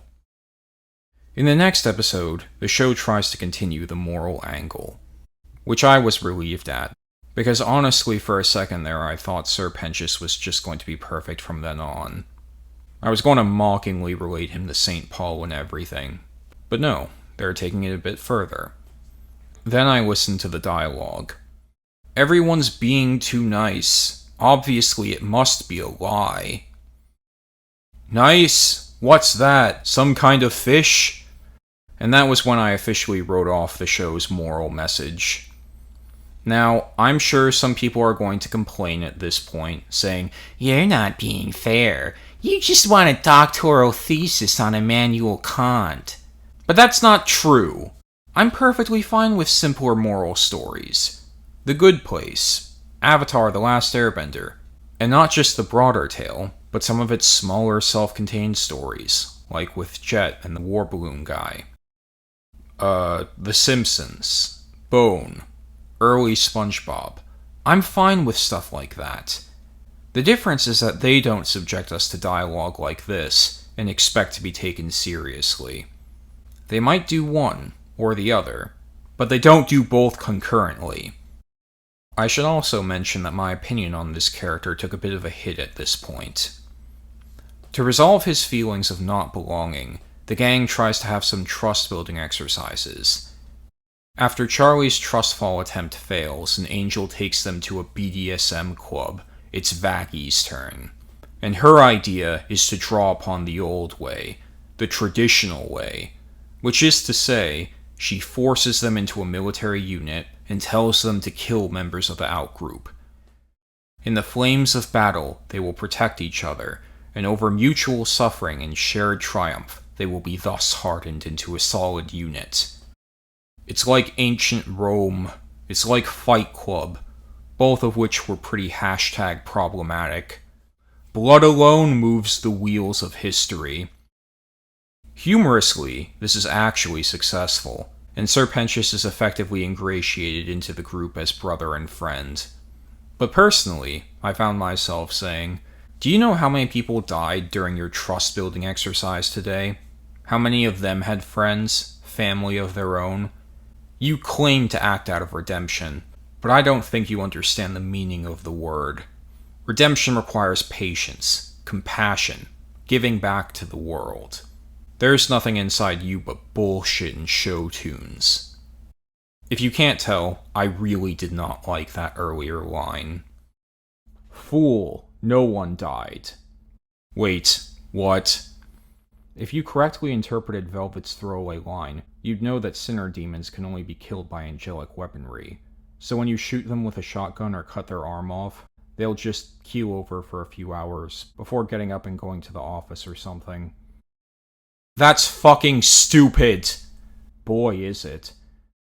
Wait, if that's the case, the angels would have to show up a hell of a lot more than once or twice a year to keep the population under control. And Pentagram City doesn't even look that big. How many souls enter hell yearly? Who the fuck knows or cares? What if, like, a gaggle of Jeffrey Dahmers show up and eat your body completely? What then? Do you just pass through their digestive system and reform through the shit? Is that a job in hell? Waste management? You know, these are questions only a therapist can answer. God damn it. In the B-plot, the overlords of hell divulge their secrets and prove themselves incapable of noticing a 5 IQ minion. We learn that the individual with the atrocious hair killed the angel in episode 1. Somehow. But this is a secret. To everyone except the 5 IQ minion. And Alastor, who ingeniously used him as a spy. During her earlier meeting with the League of Supervillains, Logana Paul shows up, carrying the severed head of the angel with her. She sings about how she's the backbone of the V's. And, well, considering that this group includes a moth and a flat-screen television, I think that's an apt point. She talks hard shit, complaining that the demons aren't using this single isolated success as an excuse to launch an all-out attack, before claiming that the V's have an assault plan of their own. Then she disappears from the plot. Brilliant. Bye, Velvet. It was nice meeting you. 2 down, 1 to go. And he's the focus of the next episode. As are Angel and Keith David. Because Keith David voices this guy. Did I not mention that? Whatever. It's the most interesting thing about him. I have to say, of the main cast, Angel is probably my favorite at this point. Although it's very inconsistent, he does have a few genuinely funny moments. Some intentional, some not. He also is the most dynamic character of the bunch, which has been paying dividends to my interest. It's show and tell day at the hotel, and guess what? Angel Dust turned it into a sex thing. He shows them one of his latest porn movies, and makes the others very uncomfortable. He's proud of his work. But, uh-oh, something is stirring in the background. It's the Grinch! You know, not a very convincing interrogation scene. This porn movie's writing isn't very good. What? Get the fuck out of here. Who do you think you are, an internet critic? But he's serious. And so's Angel, defending his craft. Wait, they're still clothed? At this point? Maybe Keith David was right. And he doesn't let up. Please, I'm the bartender. I know everything. Here's this character's background and problems. Here's this character's background and problems. And here's this character's background and problems. Why? Why? Seriously, why? But of course, I already know the answer. Because fuck you, that's why. Keith David says Angel is fake, and that actually gets under Angel's skin. Okay, fine. That's the emotional conflict. And then Angel gets called into work. Porn work for Valentino. Is Valentino interested in undermining the hotel? Is that plotline going anywhere? No, he just wants to make his stupid movie. Verbal Ace Tier Productions. Charlie whines like a child over her event being interrupted, but with Vaggy's help, realizes she's technically the princess of hell. She could exert her authority over virtually anyone to get what she wants. She could do it to Angel's boss, who at least nominally cares about her position. But of course, being an idiot, she immediately gets distracted and basically acts as a nuisance on set, and then sets everything on fire. Not intentionally, of course, just as an accident, which almost makes it worse. And this is actually a good scene, because it really captures how annoying she is. The stupidity, the brazenness, it's all on full display. And to be honest, it is a little cathartic seeing her crash and burn. It's an achievement, and I love Valentino's little reactions too. It's great. It does a much better job of incorporating humor into its message than with Serpentious. I'm being dead serious when I say that. Back then, the comedy purely served to make the character look more pathetic, and undercut the emotional weight of the scene. Here, though, it's both A, actually funny, and B, helps to show just what a dirtbag Valentino is. And I also like what the scene represents. Angel sold his soul to Valentino before the story began. He's basically 2 steps away from legitimate slavery. And Charlie blindly rushing in only made his master upset, obviously. He smacks around Angel for a bit, and has him tell our hero to leave. She just made things worse.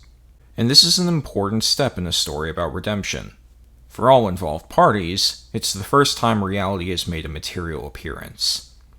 Well, technically it's the second time, but it's the first time that things are unambiguously her fault. After she leaves, breaking down in tears, Valentino's like, "Oh, thank God she's gone."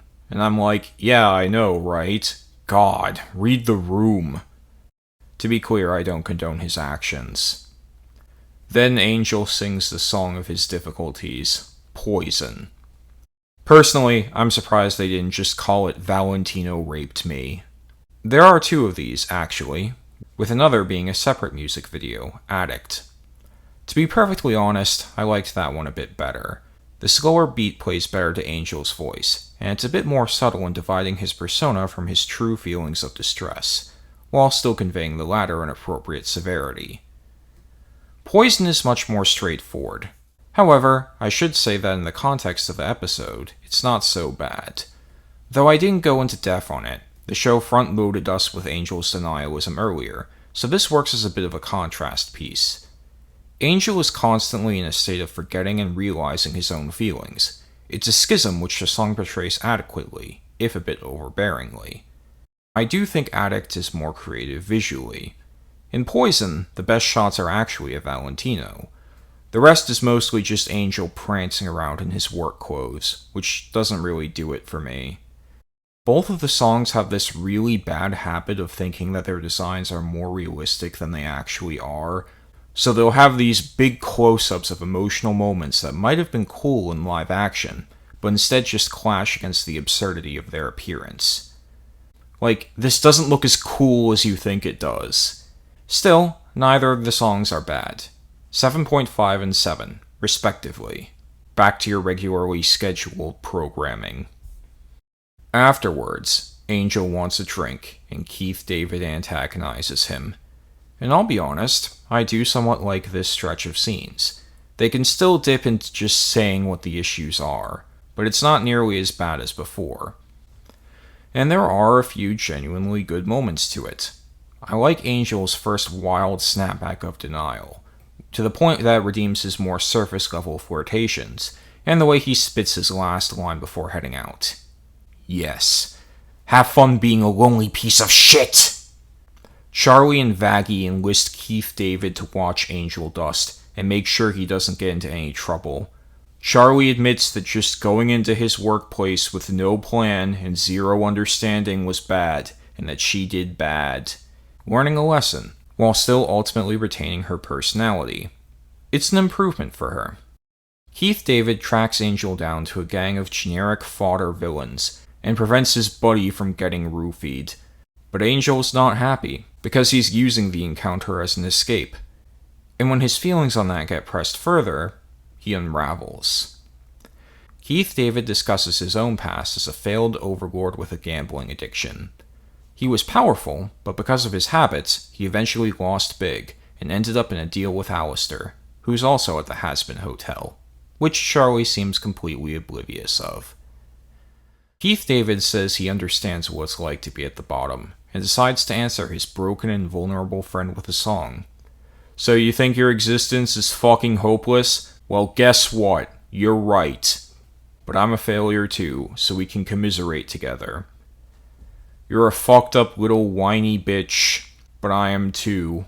We're all in this together. And then, after murdering a few people, and a decent emotional shot of Angel, the two commiserate, talking shit about Valentino and laughing. Charlie regresses to her awful infant state, apologizing to Angel for acting out. And he forgives her. Then, he and Keith David get a drink. Now, you might think I'm going to say that this isn't really an effective solution to Angel's problems. You might think I'm going to say that this is functionally the equivalent of bread and circuses, distracting Angel from the material injustice of his circumstance by cheap emotional venting. You might think I'm going to say that, in practice, it's really not so different from what he was doing beforehand, making jokes, indulging in substance abuse, and just forgetting about things with a friend. All of those things are true, but I still like this moment. And I like it for a reason that I honestly haven't seen many people talking about. Because things obviously worked out between these two. But it could have very easily gone in a different direction. Just insulting him, agreeing with his negative self-perception. What if Angel actually got angry with him and didn't care about the message that followed it? What if he broke down in tears and wasn't comforted by the fact that Keith David's life is shit too? Keith David isn't a psychiatrist. He doesn't know everything. But that's the point. Because at the end of the day, he took a gamble, and he won. But that's still pretty fucked up. And it's consistent with his character, even if that wasn't the intention. I like this episode. Yes, it doesn't really fix Angel's problem, but it gives him a friend who will listen, and helps the rest of the cast better understand his circumstance. More than anything, it builds the connection between them. It's a start. It's also the end, because for the rest of the season, Angel's contract comes up exactly once, for 3 seconds, and he mostly just seems to accept it, organizing his life around its consequences. Yeah, I was appalled too. You'd think this would be a major, immediate topic for the characters, one that works to combine and strengthen all of them. Because, here's the thing, as stupid as she was, Charlie wasn't wrong for interceding here. She should have taken the opportunity in this aftermath to learn just what Angel's deal was, and had an honest discussion with him about it in private. Angel, you know that's fucked up, right? And then he'd probably try to brush it off or something, and then Charlie would remind him that she is the Princess of Hell. Even if her first try didn't work out, she's still powerful, and she's still his friend. Does he really not want to try and see what she can do? And then Charlie and the others would put in some sincere work to get Angel out of his contract. It wouldn't be easy, but in the process, Charlie would learn to be a bit more mature, Angel would learn to have hope, etc., etc. Instead, however, it seems she took the exact wrong lesson from this debacle, and just chose to interpret boundaries as letting her so-called friend be abused daily. That's not boundaries, you stupid sack of shit. That's negligence. And frankly, I think it further disqualifies her as a redeemer. It makes you wonder what else she's missing. How well does she really know these people? But no matter, the narrative says she's right, the show must go on. Episode 5. Charlie's upset, because her character development got reset, and she's back to being piss baby numero uno. And also because her hotel is failing, for some reason. It's no use, the wall is made of solid bullshit. But then, like John of Patmos, she has a revelation. Let's just talk to heaven, again. Not Adam, but the people that let Adam do his thing. That'll work. That'll get him on our side. Sure. Can't just react the same way to every case of stupidity, as much as I'd like to. But Charlie, we need backup. We need Lucifer Morningstar. No. What, do you have daddy issues? That's her problem. Thanks for the tip, Keith David. Not like we've seen this 3 times now. Charlie says that he let the extermination happen to begin with, but it's obvious that that's not the big issue for her. No, it's because she was never close to her dad, and it's uncomfortable. Then, we cut to the man himself. His outfit looks like an apple core. His hair is in the shape of an apple. He has an apple in his hat and on his staff, and a shit-eating grin on his face. Clearly, he doesn't regret the way things turned out. Or he's just an idiot. He's just an idiot, isn't he? Yeah. Hey, bitch!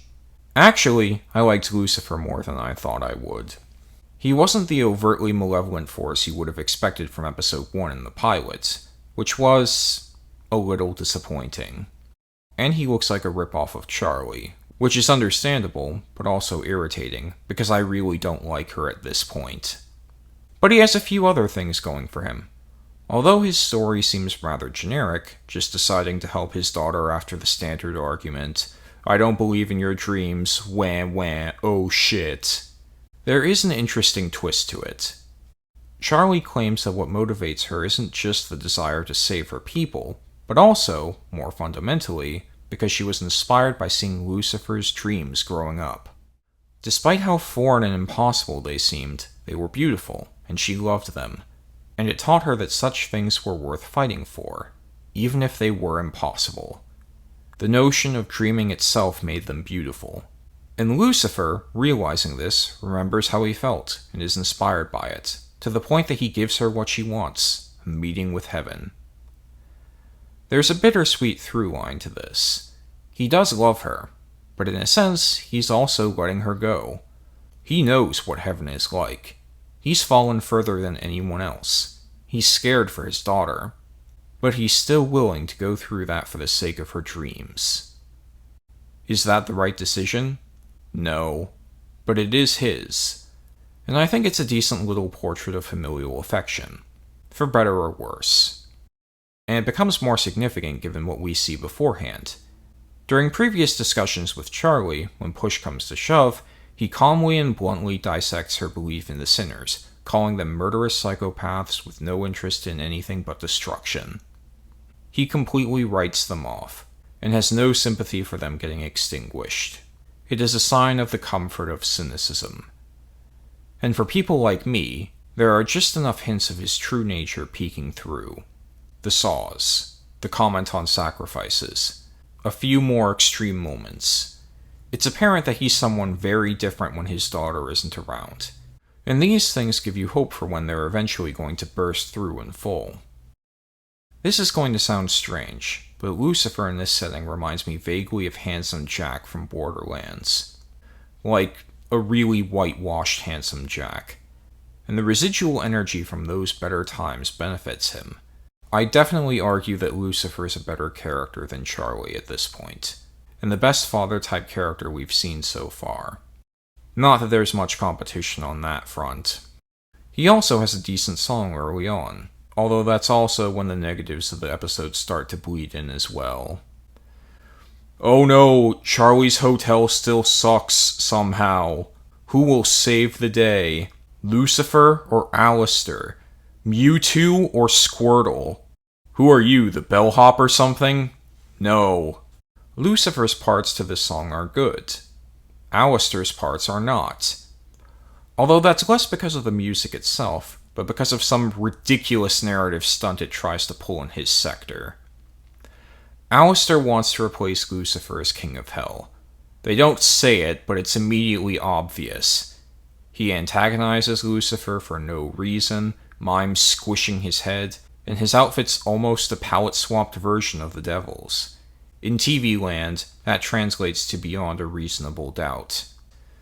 Plus, his character is presented as being the most genuinely evil of the main cast, regularly indulging in violence and putting on a manipulative act for everyone he knows. You'd think he'd be my favorite character, and perhaps, in another time, he would have been. But then he pulls shit like this. Because to get under Lucifer's skin, Alastor plays to the fact that he's closer to Charlie than her own father. He's going to manipulate her, and eventually use the intimate bond they've built up over time to trick her into making a deal. So, what do you think the relationship between Alastor and Charlie was like before this? How many conversations do you think they've had? You might be thinking, well, probably 4 or 5. You know, the two talking about jazz, plans for the hotel, maybe going out for lunch, that kind of thing. They've set up a rapport over time. Charlie, being an idiot, just thinks he's her friend and that he cares about her. And she's wrong. Oh, how tragic. I mean, they set it up, right? Surely they wouldn't lazily and cynically fall back on her general personality and expect that to do all the work, right? Well, let's see. Going backwards, in episode 2, Charlie introduces him to Serpentius, and he completely brushes her off. And then in episode 1, he complains about the existence of television as a concept. And that's the first episode. So unless you count the pilot, they've had 2 conversations which aren't even real conversations. 2 non-versations, if you will. And even if you do count the pilot, that's still not much at all. He says to the staff in general that he doesn't believe in their cause, and that he's just supporting them to see their patrons fail. And now he's like, yeah, think of all the great times we've had together. I'm truly honored that we've built such a bond. What bond? Are you joking? He's not. He's presenting himself as a real Machiavellian schemer here, but this isn't like light Yagami. This is more like Chris Chan with a rag over his face, pretending to be someone else. This is the shittiest attempt at gaslighting the audience I've ever seen. And it's being played completely straight, which ruins his half of the song completely. His take on Inside of Every Demon was pretty good, and his bit in Vox's song was decent. But this is bad. It's an insult to everyone's intelligence. A big part of moments like this is drawing upon meaningful experiences between characters. But because there are none, the song just references nonsense. Remember when I fixed that clog today? I was stuck. Thank you, sir. It's the same problem with Serpentius. Is the song supposed to be serious or a joke? It seems the show wants both, but it earns neither. Charlie, incidentally, just gobbles this up uncritically, and Lucifer's like, oh shit, and I just sigh. By the way, despite his claims, Alastor really hasn't done much to sabotage the hotel himself, or make it more entertaining from his perspective. You'd think he'd have a steady stream of dipshits coming in, or try to tempt Angel into giving into his vices or something. But he doesn't. He just sends 5 IQ henchmen to stand behind a potted plant. And that's the other big problem with this series. Nothing's ever clever. It's always just a question of who's more stupid at any given moment. Even the more positive, dramatic moments I mentioned prior to this were based on that. But they had something else behind them that added value. A tie-in to some deeper flaw, a comment on parenthood, etc. However, when the entire point of this is just, look how clever I am, then it falls flat. And it unfortunately does degrade his character a bit. Oh, and Mimsy shows up. She's disruptive. Alastor sends her away. Doesn't that just take the cake? Alastor, feeling emasculated by Lucifer, turns into a big stupid monster that is so cool and badass you wouldn't believe it. I don't even care at this point. Charlie disregards his murders. Episode 6, Welcome to Heaven. Heaven offers to hear Charlie out at Lucifer's request, for some reason, and she, as well as Vaggie, just go through a portal. They're in a cloudy place. And then, All of a sudden, 10 warriors clad in golden armor come out of nowhere with flaming swords. "On your knees, bitch!" they roar. Charlie cowers.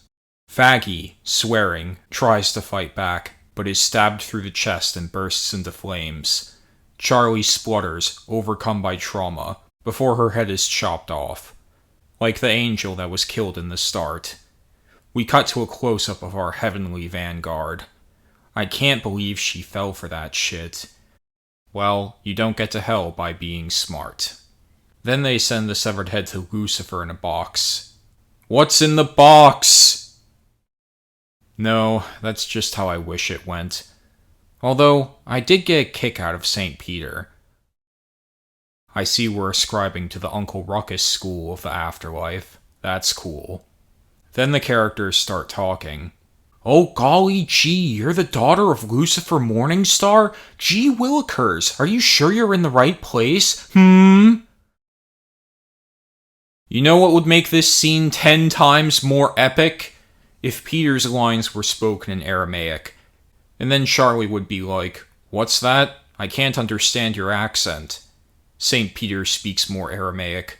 "What?" He gets frustrated. "Every damn time." Then, 2 more pencil skins join the fray. Sarah and Emily. "Hi, you can call me Emily, or M, whatever. I'm so happy to show some outsiders around. You are going to love it here." I think I speak for everyone when I say, this is getting out of hand. Now there are 2 of them. Yeah, that's right. We're at the prequel memes phase of things. We learn that heaven is basically hell with better lighting, and then an actually good character shows up. Adam, along with his partner, Woot. "Sniff, sniff, my bitch senses are tingling." "Wait, sir, what was the Seraphim's one rule?" No one but us can know about the exterminations." "Oh, fuck off!" So in other words, letting Charlie up here is even dumber than you'd think. She's going to bring up the extermination, and the ignorant public will instantly turn against Sarah as part of some moral outrage. That's what's going to happen, right? I mean, what else would happen? Isn't that the main reason she's here? Why did they let her up here again? Because the plot needed to happen. That's why. Sarah tells Adam to control the situation, because she can't. And Adam says, "Don't worry, I got a plan." And his plan is to wait until Charlie's out looking at koalas, bust down the door to their hotel room, and demand that Vaggie sabotage her love interest. You might think this is as stupid as the rest of the show, but wait, he has a secret weapon. A twist of the narrative. That is, drumroll please, that Vaggie used to be an exorcist angel, before showing mercy to a cannibal child and getting shanked by Woot. Now, in fairness, I didn't guess this. Seriously. Plenty of others did, but I did not, because I am a simpleton. I did notice the X, but plenty of characters have an X in their design, or some kind of asymmetry. And the woman with the atrocious hairdo had similar weaponry. Plus, her name is Vaggie. Vagina. My reasoning was that an angel wouldn't be called that. But alas, I was wrong. Her disguise fooled me. Damnation and hellfire. Adam says if she wants her girlfriend to not know she's killed something like 1,000 people, she'll sabotage her little scheme. I mean, sure, 1 million more people will die, but you'll still get your lesbian sex, and isn't that what really matters? And Vaggie is seriously conflicted on this. This is the assistant to the Redeemer. Adam's very expressive in this episode. Humorously, he actually has a broader depth of emotion than Charlie, whose own feelings are utterly predictable and completely fucking wooden the whole way through. Adam seemed invincible in the first episode, but here he has to contend with authority and uncertainty. He comes across as being a bit more anxious, a bit more impulsive, but ultimately still capable. A bit more of an everyman. His meme-worthy expressions and hip use of fetch modern-day lingo only add to this effect. Charlie opens the trial by saying, Webster's dictionary defines redemption as, and Adam interjects, saying, "Objection, layman unoriginal," which is, of course, accurate. Then we see Charlie's deck of cards is mostly just variations of that. Man, are we really supposed to be rooting for this person? I'm still not convinced this isn't some elaborate troll job. Will Adam's plan succeed? I'm not gonna lie, true believers, it's not looking good. Because after pointing out that the sex-addicted porn star who was murdering people 2 episodes ago was probably not heaven material, Charlie responds with, "Oh yeah? What do you think it takes to get into heaven?" Oh no, basic questions, my one weakness. Yes, you're not hallucinating. Despite this being the most simple question that one would expect to come up in this inquiry, he's stymied within the first 2 minutes of the trial. When pressed, Adam hurriedly comes up with his own list of qualifiers. Be selfless, don't steal, stick it to the man. Are you fucking serious? Vaggie says. Yes. And that's what they're going to use as a basis for the entire trial. They know it's stupid, but they're still going to use it anyway. And later on, act like they've made a genuine point by it, like, "Oh, the Shroud of Turin." More importantly, we learn that no one knows what gets someone into heaven. Not the angels, not Sarah, no one. But they still agreed to let Charlie up here.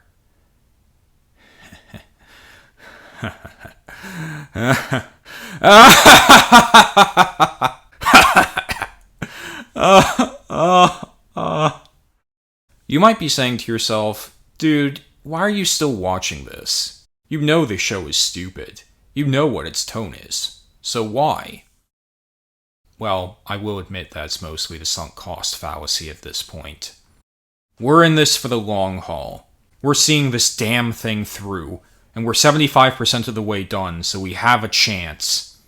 Everyone, give me your power. Even if you don't believe, just do it. Let's finish watching Season 1 of Hazbin Hotel. Ah! And this was the point where I wrote off the show having any message. Beyond fuck you, of course. This establishes several key things. First and foremost, it's confirmation that the show is indeed taking the coward's route. No comment on salvation by works or saving faith. No predetermination or just war theory. No Jesus. Charlie is your Jesus now. And these guys are like the asshole Pharisees. Turn them to dust with your alternative facts and faulty logic. Charlie wants to use Angel as an example of a soul's potential to reform.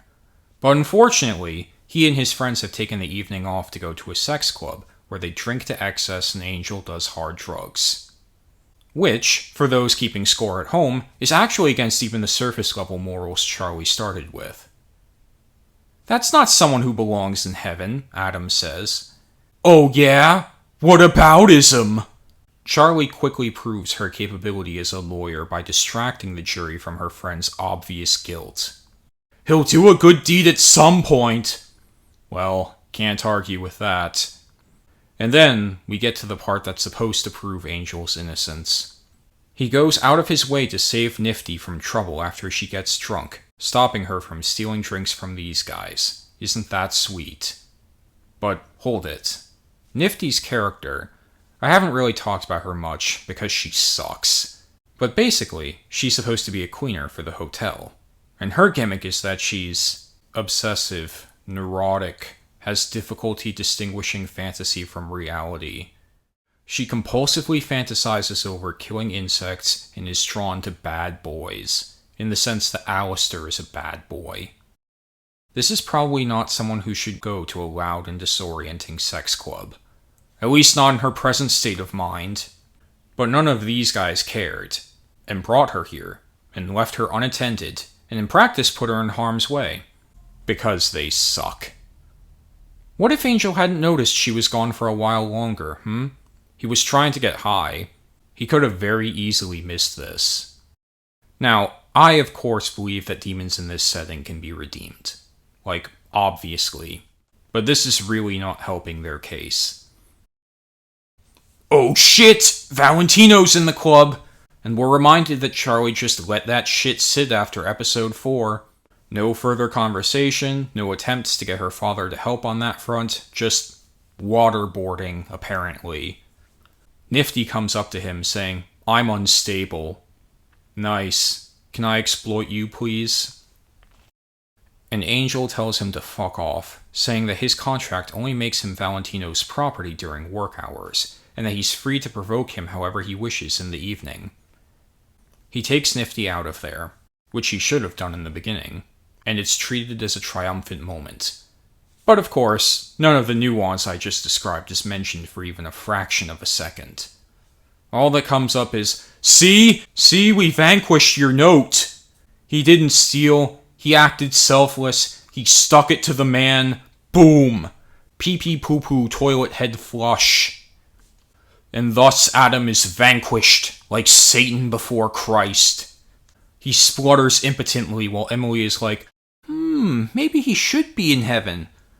Something smells like cotton candy. Sarah is horrified, wondering how this could have happened as her incompetent counterpart starts singing with the protagonist. We'll kill you twice over. You must be loco to mess with us. Don't you know we're dangerous? Lute tries to fight back against this stupidity in the best part of the song, but it is to no avail. Adam is a hypocrite, and therefore nothing he says can have any merit to it whatsoever. That's how arguments work, right? If a murderer says that murder is wrong, then that means it's right. Adam inadvertently spills the beans on how they exterminate sinners yearly, causing the heaven folk to whine and fight amongst themselves. No, Adam.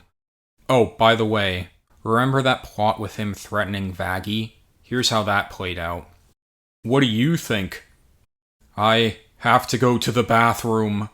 What? Vaggie, can't you hold it? Finn. He reveals that Vaggie was an angel, and Charlie is so heartbroken you can see her pupils. Oh my god.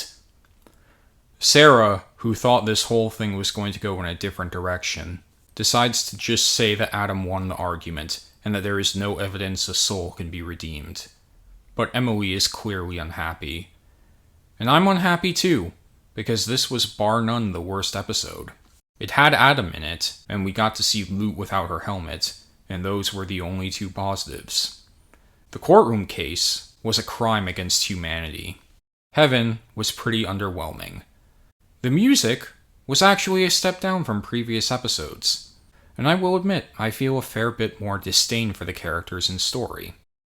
The others are sent back to hell, with the hotel clearly being marked as the first target for extermination.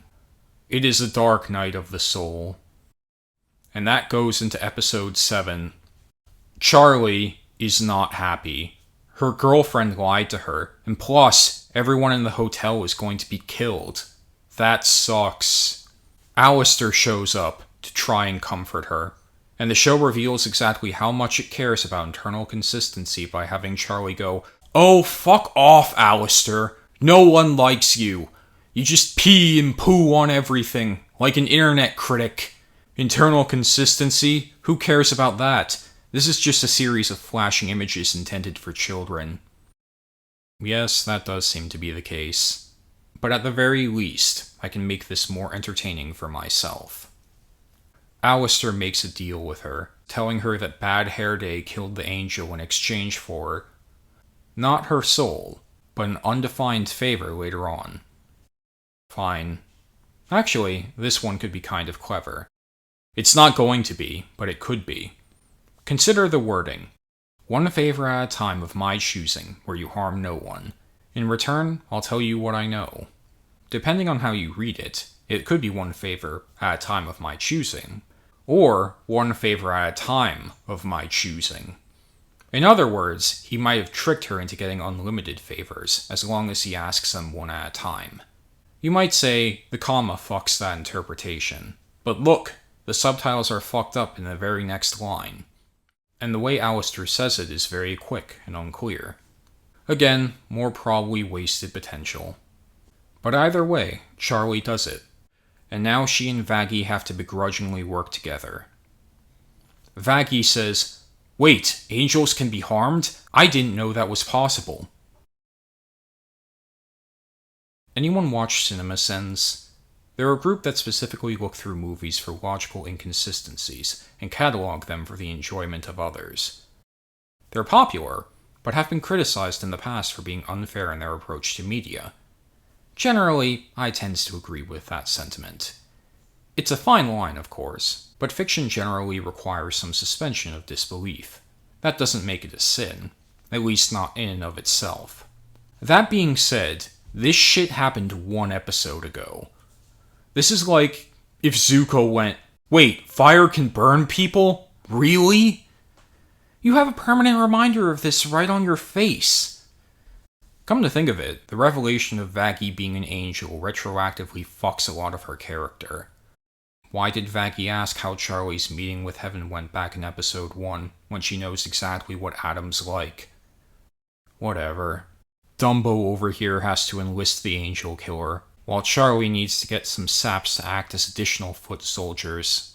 Alastor helps Charlie by guiding her into Cannibal Town, or as I like to call it, Jeffrey Dahmer Village, where the show follows up on its previous representation of the topic by having a legion of people specifically devoted to it, and making light of it in an at times suggestive tone while serving as the heroes the world needs. Personally, I find that a little sus. But no matter. In truth, despite their gimmick and abortive attempts at comedy, this group is fairly generic, to the point that there are only 2 further details to comment on, neither of which really involve them. The first comes up when the dipshit duo first encounters the cannibal leader, Dahmerina Ballerina. Not because of anything related to the cause, but because of something else. See, at one point I saw a quote from the creator saying, "Nifty is the only straight person in the hotel." And I was like, oh god, here we go. So I looked it up. Charlie is bisexual. Vaggie is queer sapphic, not to be confused with lesbian. Angel is gay. Keith David is pansexual. Sir Pissant is bisexual. Nifty is, of course, the disgusting heterosexual. And Alastor is asexual and aromantic, or in other words, heroace. My first instinct was to make fun of this. But then I thought, well, in fairness, I did go out of my way to seek this information out. It's not like they just had a roundtable discussion where they went around and discussed their sexualities. That would be entertaining in its own way, but honestly, in this context, who cares? Except for maybe Angel, it doesn't play a big role in the story. They like who they like, and that's the end of it. There are pros and cons to that, of course, but it's a perfectly valid route to take. Except then someone commented on Alastor being asexual, and they said, "Oh well, it's so clear in the script." And I thought, wait, what? Where did Alastor being asexual come up? In what context would it come up? At first I thought it was in the pilot, where Angel said, "I can suck your dick," and Alastor looked distraught for a moment, responding, "No." And I thought that was really funny, because the implication would be that anyone who turned down Angel would have to be asexual. I mean, who could resist? Who could say no to this guy? The dude with bad hair, weird proportions, and teeth that probably make Frenching extremely uncomfortable. Even Keith David was secretly turned on, apparently. And I was privately satisfied with that answer. But apparently I was wrong, because Back to the Future, Dahmerina Ballerina incorporates this topic into the larger story in the most graceful, organic measure possible. "Alastor, are you seeing this girl? She's much too young for you. Oh, who am I kidding? I know you're an ace in the hole." And I was like, what? And Alastor was like, what? And apparently everyone in that demographic stood up and said in unison, "He's just like me, for real." Really, guys? Fucking whatever. I guess it was about that time. Now we know that Aeroace people too can be loveless, disgusting monsters. Finally. At first I thought there was an additional joke in here, because looking at his design, you'd imagine Alastor being the one that 15-year-olds would ship the most. He looks cool, he's tall, which I mean, if you're under 6 feet, are you really even human? And he mimes at being a badass Machiavellian schemer. Everything the immature desire. It's kind of funny to imagine the one character that best fits that mold being the one that, canonically, wouldn't be in a standard relationship with anyone. But apparently the creator's fine with shipping. I could argue on how, even if it's in fun, shipping like this makes light of his asexuality. But I'm not going to do that, because personally, I think it's an appropriate punishment. I think an unrepentant murderer and slave owner who consorts with cannibals, I think it's your moral responsibility to ship him with as many people as possible. Make him extremely uncomfortable. Punish Alastor. My mind was starting to wander a bit during this episode. The second detail to comment on is Charlie's means of persuading the cannibals. So this bitch, naturally, just bends over backwards for Charlie. But there's a catch. To get them to serve as soldiers, she's got to persuade them all in the town square. And in particular, Susan. Susan is a wholly unreasonable heckler who just hates and yells at everything without basis. The second Charlie shows up, even before she says anything, Susan just yells, "Boo! You suck! This sucks! Boo!" Yeah, she must have seen the previous 6 episodes. And I thought that was kind of funny. "You're too late, hater! I have depicted you as the soy jack and me as the Chad." She represents an obstacle to Charlie's dreams. And Charlie has to dig deep and come into her own to persuade everyone and save the day. So, what does she do? What's her big breakthrough moment? What's the lesson? Dig on this. She has to sing to the group. Like every other fucking episode before this one. Does she sing it differently? Has something changed? No, not really. She had plenty of resolve during her song last episode, and has always tried to persuade others with things they'd like. Even in episode 1, hell, even in the pilot, nothing has changed. But they're still going to act like it has. Oh my god, she's coming to her own. Oh, we're so proud of her. Isn't it such an achievement? This is the second shittiest attempt at gaslighting the audience I've ever seen. Even then, it's mostly Alastor who kicks things off, saying, "Hey people who are entirely defined by their diet, you can eat the angels." Oh my goodness, well if that's an option, why not just risk our whole lives for this stupid sack of shit? Hey, they're being kind of cannibal-y. Should I make an effort to tone this down? Nah. The only way this would work would be if it was part of some long-term joke, showing how Charlie's attempts to redeem others are slowly turning into a blind acceptance of their worst impulses. But that's not what it is. That would actually require a bit of forethought and responsibility on the part of the writers. And you know what? I don't believe in them. You might call me a doubting Thomas. You might call me faithless and accursed. But I don't care. I don't think this show has it in itself to actually draw upon its potential in the slightest. She gets her meat bags. By the by, you might have noticed Charlie talking with Alastor a little while ago. Spoiler alert, she's talking about Vaggie. And given the context of the episode, you might think she's saying something like, "How could Vaggie kill all those people? What was she thinking? Did she kill anyone I knew? How can we possibly move forward from this?" Ha ha ha. Yeah, right. 3 years. 3 years I've been sharing my life with her, and I tell her everything. My hopes, my dreams, my insecurities, my embarrassing habits, what fucking deodorant I like, and she keeps something like this from me. Why would she lie for so long? Does she think I wouldn't accept her? What about me? Me, says ununderstanding. Charlie literally seems more offended by the fact that she kept it from her than the fact that she killed thousands of her own people. Oh god, my relationship. And that's the tone all of her conversations take. There's like, 2 lines about what Vaggie actually did? The rest of the time they're just hawking up this bile. How does that make you feel? Just angry? Because we share everything. She's flawed. But hey, who down here isn't? Wow. You know, when I think flawed, I think forgetting to take out the trash or making a mistake on your taxes. Not active participation in genocide. There is no meaningful conversation about this shit on a moral level. It's just a pretense for this parade of vapid cliches. I guess now is as good a time to talk about this as any. Why do I think Adam is a more effective character than Charlie? If you've been paying attention, which is to say, watching with your eyes open, the two actually have quite a bit in common. Both are the spawn of their respective sides' leaders, both have huge amounts of unfair systemic power behind them, both have musical talents, both act in ways that are fundamentally oppositional to their setting, both are just as stupid, and I'd argue that both of them are just as annoying. But somehow, despite that, Adam is still less annoying than Charlie. How is that possible? Am I just a filthy centrist? No, it's a function of two things. First, Adam has less time to be annoying.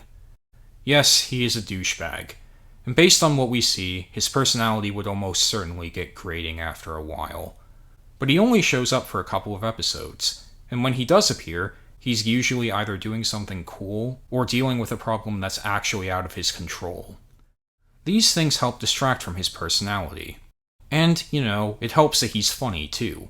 Not always, and definitely not when he's trying to be, but his expressions, the way he talks, it's the closest the show comes to being consistently entertaining. He's funnier than Charlie, in any event. Charlie, on the other hand, being the main character, is always in your face. And that, combined with the fact that she really doesn't change much, means that you end up seeing a lot more of her own stupidity, directly or otherwise. And it sucks. That's the first reason. The second is a bit more meta, but I'd argue even more damning. You see, you always get the sense that the narrative knows what a shit Adam is. He's the bad guy, duh!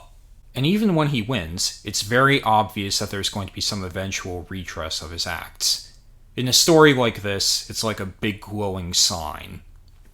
By contrast, you get the distinct sense that the narrative doesn't really get how annoying they made Charlie. Yes, she means well. Yes, she's a better person than Adam. But she also had a lot to learn. And put bluntly, where it mattered most, she didn't. Not only that, but often she's bailed out of her problems by her own connections and birthright. Alastor, Lucifer, Rosie, huge stack of money. They all bend over backwards for her, and are usually the real reason she gets anywhere. This should have been a story about Charlie becoming more mature, balancing idealism and realism as she works with the very real dangers of hell to uplift her friends.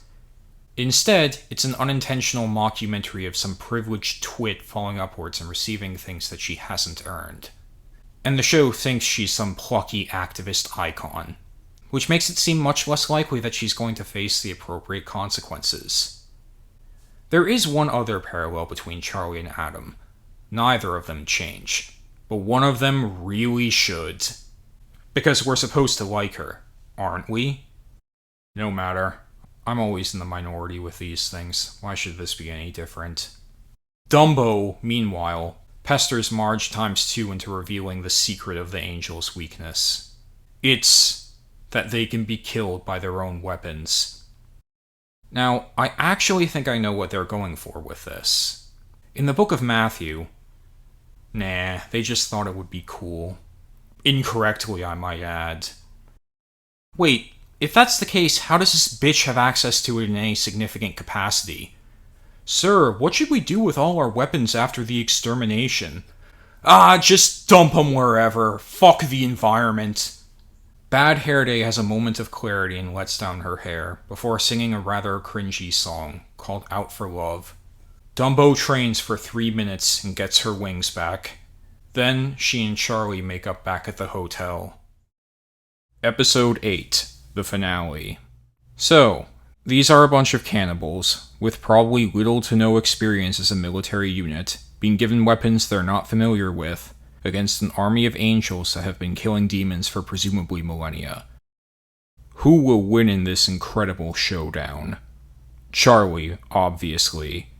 I mean, we already know the way things are turning out here, right?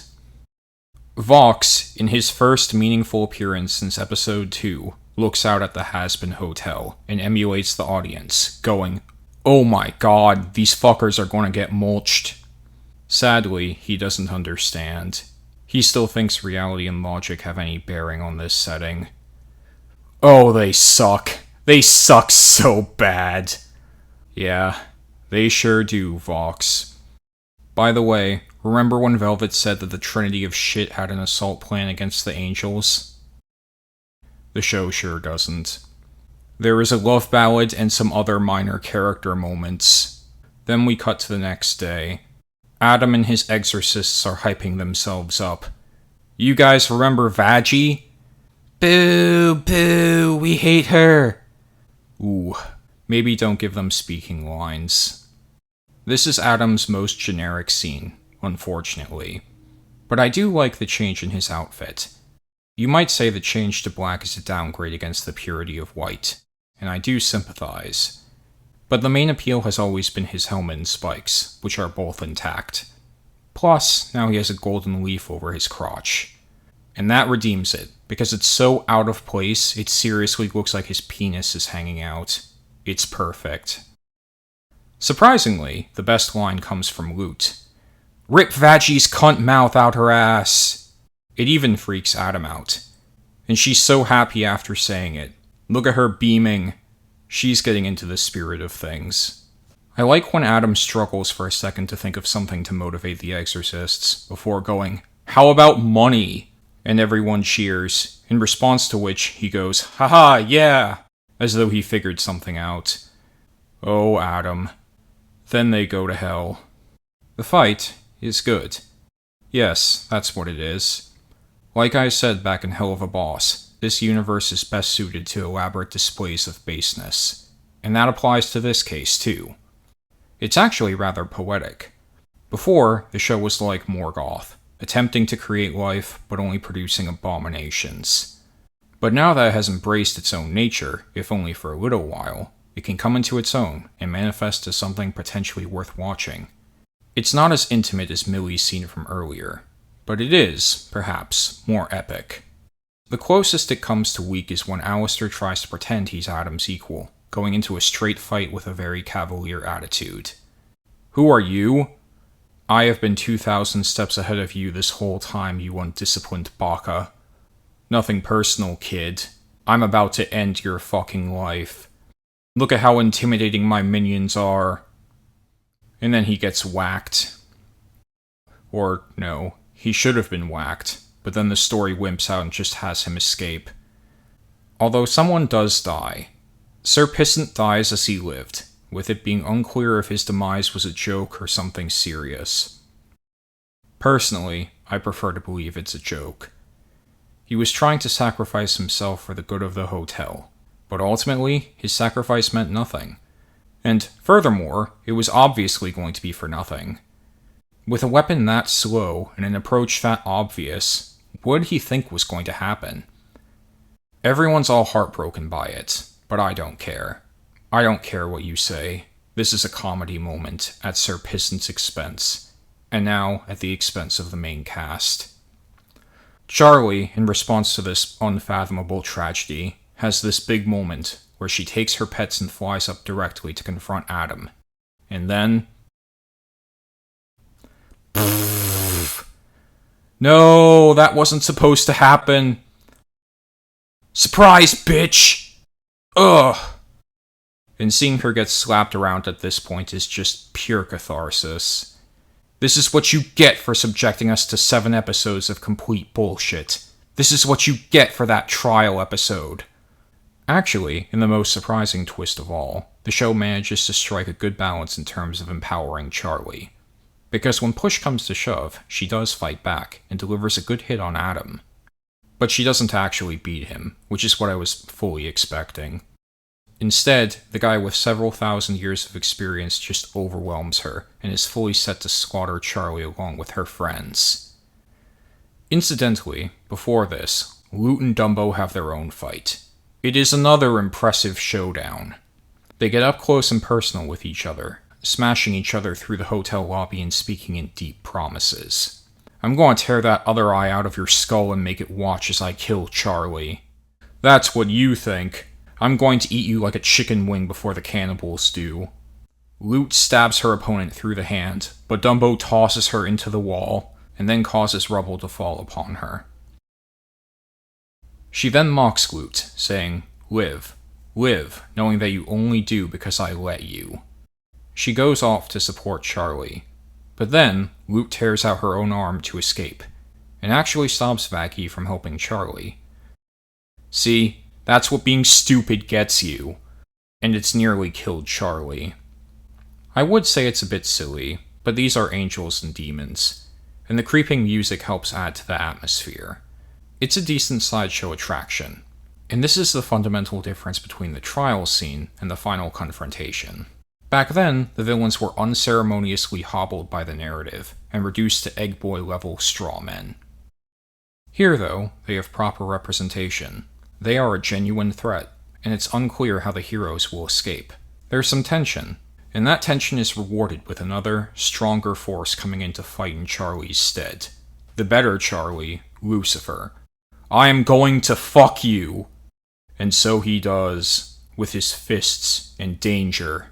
We see more of Lucifer's powers, which mostly serve to toy with Adam, and the first man's mood decidedly shifts upon seeing the devil, becoming more angry and resentful. It both makes you wonder what exactly happened in the past, and brings you into the climax of the fight, where Lucifer decidedly overpowers the first man. However, Charlie does end up helping to deliver one of the final attacks, and also stops Lucifer from just outright killing him. It balances power with her own personality, and I wish there was just a bit of that energy in the previous episode. Maybe then it would have been a bit less frustrating. But despite being beaten, Adam won't accept mercy, instead deriding all of them as being inferior to him, the first man. Everything started with his testicles, and they should all be worshipping him. They should. And then he gets stabbed through the back by Nifty, and is unceremoniously butchered. Yeah, I think that's an appropriate end for his character. After giving one last look at Lute, which is surprisingly emotional, he dies, and at Lucifer's demand, Lute and the surviving exorcists flee. Hell wins. Hey, just like in real life. In the aftermath, Charlie looks over the ruined remains of this town. This could have been avoided. No. And then, as soon as it arrived, the quality is gone, like a thief in the night. It's like when Gamzee was briefly useful in fighting the Black King, before going back to being a useless sack of shit. If only I convinced heaven to work together. What? What are you talking about? There was no way you could have persuaded them. I know I could have done better. It's incredible. Even when she's trying to sympathize over Serpentius' death, she can't help but make it about herself. That's her real flaw, you know. They're trying to recreate that moment from episode 4, but back then, there was a clear lesson she could have learned from. Here, it was just because of external circumstances, with no actual path of improvement. Here, it's just a deliberately public cry of self-pity. Lucifer, however, steps in to comfort her, singing about how she's changed hell, and he's proof, because he believes in her. Then, he pretty much fixes everything, but the cast pretends as though they made a difference too as they sing a reprise of Happy Day in Hell. The show must go on. The trinity of shit is like, hey, now that Alastor's gone, we might have a chance, before he shows up in the next scene. And even if he didn't, Lucifer would still be behind her, so no, you're stupid. Although I do like their line, while the rest of hell's pissing, Alastor's missing. I think that sums up the whole thing. Alastor's like, oh, you thought I was dead? Yer days. I'm going to be pulling all the strings with my 200 IQ plans within plans. And I was like, sorry assbutt, but the story already spoiled your plotline earlier. It's been an unexpected pleasure seeing these wayward souls find connection. One could almost get accustomed to it. I think I know what's going to happen. Then, we cut to heaven, and it's revealed that the dead Serpentius actually went there after death. because he sacrificed himself for his friends, presumably. To summarize my thoughts on the matter, I'm just going to ask one question. Do we even know what sent Serpentius to hell to begin with? Just think about it. The answer to that question is no, by the way. And finally, we cut to another part of heaven, where a wounded Lute is confronting a mysterious woman on a beach.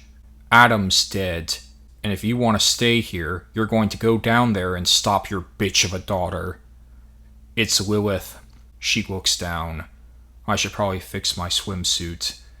We cut to black, and that's the end of Season 1 of Hazbin Hotel. So what do I think of the show overall? I think of it kind of like a Marvel movie. You know it's not good, but it's something to watch. And when it's over, you're like, why'd I do that? 6 out of 10. You can see little signs of greatness in it, but they never come to fruition, and they likely never will. I think I've kind of seen what it's got to offer, and I don't think I'll watch Season 2 unless it has something really special. Given what happened with Serpissant, I think there's a decent chance that Adam will come back as a demon. If that happens, I might tune in. Although, if it just goes down the route of Adam's an obnoxious asshole, he can't be redeemed, and the lesson is just that you can't save everyone, then I'll likely roll my eyes and move on. Because that redemption would actually be somewhat meaningful, as opposed to Serpissant's, which comes across as being utterly trite. Like, the joke is now on the writers as well. It shouldn't be easy, or quick, but Adam would be the best way for the narrative to actually show Charlie as a competent redeemer. Apparently the V's are going to be major antagonists in Season 2. As far as the V's go, I really don't see them graduating past Trinity of Shit status. Never say never, I guess, but yeah, that well's been pretty poisoned. You know what I hope? I hope that the V's aren't the main antagonist, and I also hope that Lilith's not the main antagonist. I hope it's someone completely different. I hope it's Abel, the original Exorcist. Yeah. See, that's the reason the Exorcist's helmets look like that. It's to memorialize him. Back in the good old days, Cain got possessed by evil, and beamed his brother to death with a rock, the first unambiguously evil act of murder. After sending Cain away, who looked a bit like a demon at that point, Adam was upset, and then, after he died and went to heaven, he and Abel founded the Exorcists with the intent of fighting evil, preventing it from further corrupting heaven and earth. Their group was blessed by heaven's elders, and joined by many different angels, man and woman alike. But over the millennia, both of them grew corrupt in different ways. What little self-control Adam had devolved into immature hedonism, seeing the exterminations as more of a game, and even turning a number of women in the group into his own personal harem. Abel was disgusted and embarrassed by his father, but he was also disgusted by the state of the world in general, and so left with the original bulk of the Exorcists to a higher level of heaven. When Adam was killed, however, he returned, to maintain order in heaven and vanquish evil. He's the main antagonist, and he treats most of the cast with utter contempt. At one point, he meets up with the ascended sinner. So, your name is Serpissant, correct? Serpentius. Oh, oops, sorry, my mistake. Someone must have fucked with the paperwork. Later in the conversation, he goes through Serpentius' life and unlife. So let me get this straight. You were responsible for the deaths of 300 people, were abusive towards your wife as per the standards of your time, worked to further British occupation in Indian territory, and now you get to gallivant around in heaven because you helped kill my father. Yes! Abel throws up his hands for a second. Oh, alright, just wanted to make sure. He and the original Exorcists basically bully Serpentius for the most part, helped by the fact that Emily stupidly revealed that the snake was from hell early on. Predictably, the people are afraid of him, and his attempts to join with them don't work well, partly because of his own disposition, and partly because of external influence. This failure also makes people suspicious of Emily, who's his only real friend. In addition, they are somewhat frightened of the original Exorcists, and correctly blame the sinner for them coming back. Abel basically spends his time trying to kick Serpentius out of heaven, and reignite heavenly anger towards the lower plane. As a consequence of this, he has an antagonistic relationship with Emily and trains Lute, both heightening her rage and reminding her of the importance of lying. Everyone lies, otherwise civilization would instantly crumble. Abel and the exorcists also fight in a heavenly arena, replete with beasts that simulate hell's monsters. He has a sword himself, and cleaves through the beasts like water. Hey, it's my best friend Emily. You don't have any friends. Ouch, my heart. And later, after Charlie learns about Serpentius' ascent and reunites with him, she's brought back to the courtroom, where the question is, does Serpentius belong in heaven? Emily and Charlie are arguing on his behalf, but Abel comes out dressed like Charlie, a male version of Charlie, and, helped by Lilith's information, he viciously deconstructs her worldview by singing Only a Lad by Oingo Boingo. And then he shot her in the leg, but this is what she said. Only a lad, you really can't blame him. Only a lad, society made him. Only a lad, he's our responsibility. Oh. In singing it, he appeals to heaven's anger towards unanswered crimes, and their fear of sinners running amok in the celestial plane, gathering their power in him and using it in the climax of the song to blast Charlie, Serpentius, and Emily down to hell. And then after that, he laughs, just like the Joker, and his father, but mostly the Joker. And then he launches his plan to take the offensive to hell. His plan, by the way, is not just to eradicate the sinners, but all of hell, including the rings of wrath, lust, greed, and so on. During that mission, while starting with the hotel, he encounters Alastor. What are you supposed to be, the bellhop? No! He also encounters Nifty, who tries to stab him, but then he just grabs her. You know, they say an eye for an eye makes the whole world blind. I guess that's literally true in your case. And he scoops out her stupid eye with a spoon before incinerating her in white light. That's how you know he means business. Later on, he encounters Adam, who has fallen and become a demon. Lute, realizing this, has a moment of pause, as her inborn hatred clashes with her own feelings for Adam. Abel, however, is less sympathetic. Lute, he's a demon. Kill him.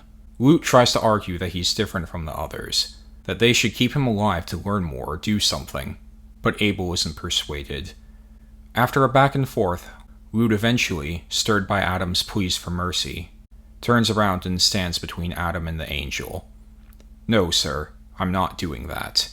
Triumphant music plays, as even she understands. Abel stares at her for a moment and sighs. Alright then. And he cuts her clean in half. Adam is horrified and falls backwards as Abel steps forward. As he walks through Lute's body, he speaks. You just ruin everything, don't you? You ruined Earth, you ruined the exorcists, and now you've ruined Lute. Was it worth it? Nah, don't answer that. It doesn't matter. Just die. And he charges. And then... Ah, forget it. You guys can play kindergarten cop on your own. I'm gonna go do some trust-building exercises. That's what I hope happens anyway. Something like that. Otherwise, what's it gonna be? The V's saying, no you can't, like John McCain? Velvet making a dated joke about Fortnite? Come on. I'd like to end this with a prayer. The Lord's Prayer. Please join me, if you wish. Our Father, who art in heaven, hallowed be thy name. Thy kingdom come, thy will be done, on earth as it is in heaven.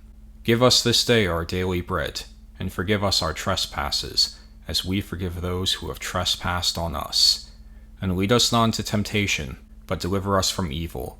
For thine is the kingdom, the power, and the glory, forever and ever. Amen. The world is terribly cruel, isn't it? So let's just go to Reddit instead. Yeah, fedoras, atheism. 2015 called, they want their meme back. I'd like to share some adventures that I had perusing the communities associated with these shows. By which I mean, of course, some specific posts that I saw fit to save to my phone. Cummency. Adam isn't fat, he's just wearing a big robe, aggressively motions at this. Okay. Sir Pentious is overweight? Is this what you guys do all day? Give me your headcanons about Adam. I think Adam is a virgin. They're very cool and awesome. Alastor, in demon form, on a trading card? Stay tuned. Oh, that's right, I've barely even talked about the merchandising, the best part of the series. So, being what it is, the Helluverse naturally wants to get Mom and Dad's credit card. And they have concocted a series of fiendishly clever lures to achieve that end. Among them is a series of ads, featuring a stereotypical trucker as our narrator, like Ding Dong Daddy from Teen Titans, or Teabag from Prison Break. Personally, I didn't find them to be terribly inspiring. Except for the one where he speaks with a bad French accent the whole time. That was kinda funny. Actually, they took that one down. Probably because they were a little embarrassed by it. But not before I saw it. It is I, Pepe the Screw. I want your money, and she does too. Yeah. But, okay, embarrassing ads aside, what exactly are they selling? I mean, this series does have an undeniable sense of style to it. Maybe they've got some cool stuff on there. Let's see. We have stickers for $15. Notebook from Target, $20.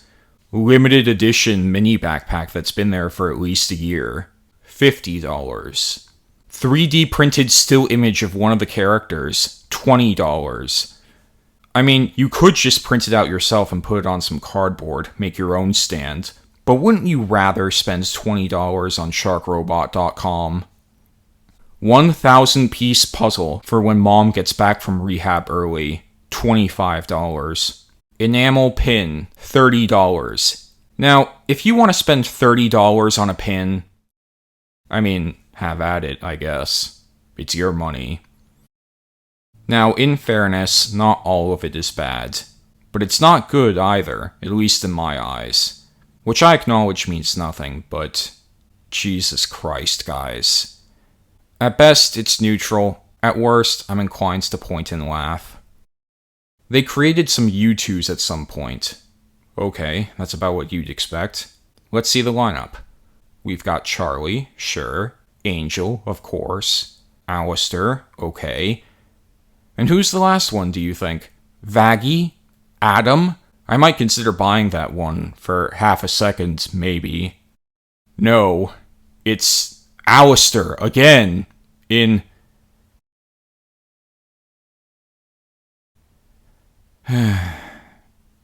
It keeps happening!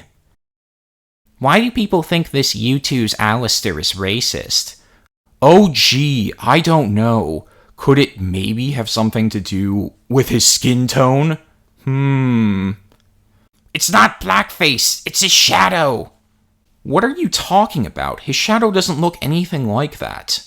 Maybe if his eyes were a straight blue and he had no teeth, you'd have a point. But here, he's very clearly physically present, with only his eyes and mouth distinct. And you know what? He doesn't look like that when he's making a deal either, or when he's using his power. We never saw this in the show. Is it some yet undisclosed form he has? Is that the proper way to convey information to the audience? U2's merchandising? You idiot! He's Creole! Oh, so the Creole people look like that, huh? Is that the position you're taking? Are you sure? Apparently you can't wear blackface if you're wearing a black suit. Tell your friends. You're stupid! You're a poophead! Well, can't argue with that. The wisdom of the internet strikes again. So, yeah, I'm not very impressed with this particular thread. I have no clue how this cleared production without someone pointing out that it was a bad idea. But it happened. We all have to cope with that. Honestly, as far as the merchandising goes, I think there's room for improvement. And I actually have a few suggestions for goods that would really push revenue into the stratosphere. First off, there's one department that is conspicuously absent in the merchandising, one that I feel needs to be addressed, which is to say, the novelty condom market. I mean, this is supposed to be a show for adults, right? There could be Angel and Adam variants, and the Angel one would read, "You're doing great, vagina," while the Adam one would say, "You got a butt that won't quit." It's so obvious. Next, there could be a Husk-themed shot glass with just his eye at the bottom. Very artful. Maybe it could also have a quote like, "Alcoholism is forever," or "You were just 2 days from retirement, Keith."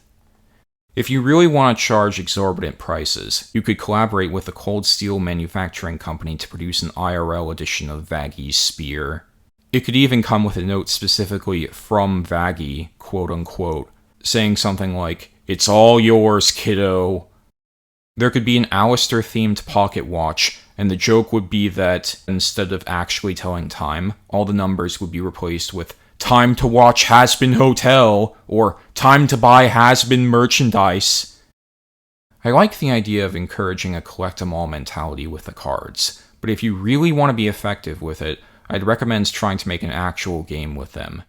You'd play as an aspiring overlord of hell, seeking souls, either redeeming them or reveling in your demonic status as a ruler. Named characters would serve as favors, used for combat or other effects, and the game would ultimately end with one of the overlords claiming the other in heart and soul. That would encourage relative value and rarity for certain characters, help to encourage the development of new entities, and, if hard-pressed to come up with new ideas, perhaps invite fan involvement, letting them assign away their own ideas for an Applebee's gift card or something. Community involvement, collector mentality, etc., etc. Just food for thought. Me finding a cool HH TikToker. We agreed to be moots. I don't know what that means, but I'm going to assume it's something bad. They have my humor. They're a minor. Oh god, evolution! Apparently some of the lovely people here got in an argument and started telling others that they should suck on a nuclear bomb. Avoid suicide in KYS like image replies. Then below it's like, "You should walk the plank. Now! I will do whatever I want." Suicide isn't funny, kids. Talk to a professional if you need help. Does the show have any flaws? No, it's a masterpiece. No, they don't say that. They just tend to fall back on the same lazy line of defense to bash off all criticisms. Oh, the pacing is off. But only because they were rushed by Amazon. They only had 8 episodes, at less than 30 minutes each. There was no time. There was no time for good writing. No time. And I'm sorry, but I don't find that to be a terribly compelling excuse. I'm sure working with Amazon is hard. I'm sure animation is very demanding. And visually speaking, for the most part, the show looks great. But that's only part of the fight. And I'd argue that a big part of being a good artist is in adapting to limitations. Very obviously, they should have cut the stupid rush to the extermination, and Season 1 should have just been about getting Angel out of his contract. That way you could develop the V's more, set up some limitations to Lucifer's power in hell, and have a bit more breathing room to build up the character's dynamics. And you know what? You still could have had a confrontation with Heaven at the end. Just make the trial scene take place in the last episode. Angel, freed and finally fully buying into the idea of redemption, would serve as an actually compelling piece of evidence for Charlie's concept, and Adam would pull some bullshit to fight them, ending in a physical confrontation and Heaven ignoring Angel's obvious signs of improvement. This would set up some drama as Season 2 leads up to the actual showdown. Angel and the others would support Charlie through her moments of doubt and pain, and they would insist that they're going to make a heaven of hell. And even if they didn't want to do that, there were quite a few smaller things they could have changed too. You want to know how you make Alastor's threat in Episode 5 seem less stilted and ridiculous? Have him be the one that suggests Charlie use her authority in Episode 4, tempting her to be more of a ruler for her friends, and just have 1 or 2 background shots of the two of them talking as a pair. You want to know how you make Vaggy seem like less of a fucking moron after her reveal? Cut out her asking questions she knows the fucking answer to, and play up how she was traumatized by her time as an exorcist too. These aren't hugely time-intensive changes, and they would really benefit the overall experience. Huh, you think you could actually do better than the writers? Yeah, you know what? I do. I actually think the average fan of this series could write it better. Hell, I'd go as far as to say they're more entertaining than the show itself. I think Alastor pushed Nifty down the toilet and it was a plan to make him look good on paper. How do his glasses stay up? Fear. Glue. 10 billion bloodlusted gorillas suddenly attack the USA. Can humanity survive? Wait, that's not from Hazbin Hotel. Get that the fuck out of here. Apparently at one point the voice actor for some D-list side character decided to try his hand at the merch peddling grind, and potentially spoiled a huge plot point at fucking random. I have a question for you. Is God real in this universe? Yes, and she's quite tall. Oh man. Please let God be secretly transgender. That would make this whole stupid thing worth it. God, why did you flood the earth and do all these other horrible things? Because I needed to work out some stuff. You could make it like a Snickers commercial. You're not you when you're the wrong gender. Hell yeah. Anyway, back to Gen Pop. A lot of them are the type to think sex is the funniest thing ever. And furthermore, that sex is the funniest thing ever in and of itself. Which means, Come! Dick, come! I'm going to stick my tongue up your hole and pretend it's not disgusting. Wait! I'm a hole! It's pretty hit or miss. This sub saw Emily do this thing and you MFs acting like she's a goddamn baby. Stop this infantility. Translation, I had to look up whether it was morally acceptable to fuck this drawing, but now everyone's making me feel uncomfortable with my conclusion. So stop it. Stop it, I say. There was a poll once about who the hottest characters in the setting were. And being the Athenians that they are, the whole thing eventually devolved into a controversy where the pollster was accused of manipulating the vote. Hashtag deep state polling practices. Hashtag we will not be silenced. They demanded a recount. Personally, I didn't find any of the top 3 to be terribly compelling, so I just abstained. I don't know. Maybe the discourse around these things would be better if more of the characters weren't just furry bait. Give us human-stuck Stella on Jeff Bezos' arm. Give us human-stuck Beelzebub sniffing Luna's butt. If you ask me, though, there was no point in this poll. The hottest character is very obviously this woman. I mean, it would be better if she had a nose. But in this economy, what do you expect? I came up with a scenario by which to charm her, too. Essentially, it would go like this. I seduce her easily with a killer smile and clever pickup line. And then, when she's distracted with something else, I lean in and push her kid in front of a Mack truck. And when she's all heartbroken and upset upon discovering the body, I point a finger at Blitzo and say, "It was him." And she hates him so much that she instantly accepts this as true. Blitzo's like, "The fuck?" And then I shoot force lightning at him, like the Emperor from Star Wars. God, he's so cool. Palpatine wouldn't put up with this. What's that thing a HB hater always says that makes you like this? Oh, this should be good. How dare you make perfectly valid criticisms of this series? How dare you call it a shit show soap opera? I like some emotional heft to my stories. Yes. Yeah, you know, I like some emotional heft to my stories too. But generally, I prefer it to be a little deeper than just Dennis Reynolds sucked of all charm. That's my preference. And also for it not to just completely shit the bed and more or less abandon its original concept. That would also be nice. You fool. That's covered in the shorts now. Ugh. Fine then. I'll talk about them. Very briefly. I do know about the shorts. I was involved with them, actually. I made a wish one night. Dear God, please let the creators of this series grow an extra brain cell and realize that they're on the wrong path. Thank you, and amen. Monkey's paw curls. Warning. Cringe. Oh no. Hey, have you guys ever heard of Cthulhu? No, Helluva boss. You're so hype. 3 minutes of cliches you've seen at least 24 times over. The most tired memes you could conceivably imagine, with zero innovation whatsoever. My Immortal? The gay porn paddle? What year is it? 1351? Blitzo standing around like a fish, contributing nothing. The limpest stabbing possible as the only action. That's it. Are you not entertained? Not really. Mission Antarctica. The team head out to the tundra, where they end up having to fight evil penguins. One of them comes up and has this to say. Slurs. Okay, that's kind of funny. Then they keep doing it. Is there a twist to it? Are they actually going to show the slur at some point? That would be funny. No. It's just comedy by repetition. My favorite. Ass butt.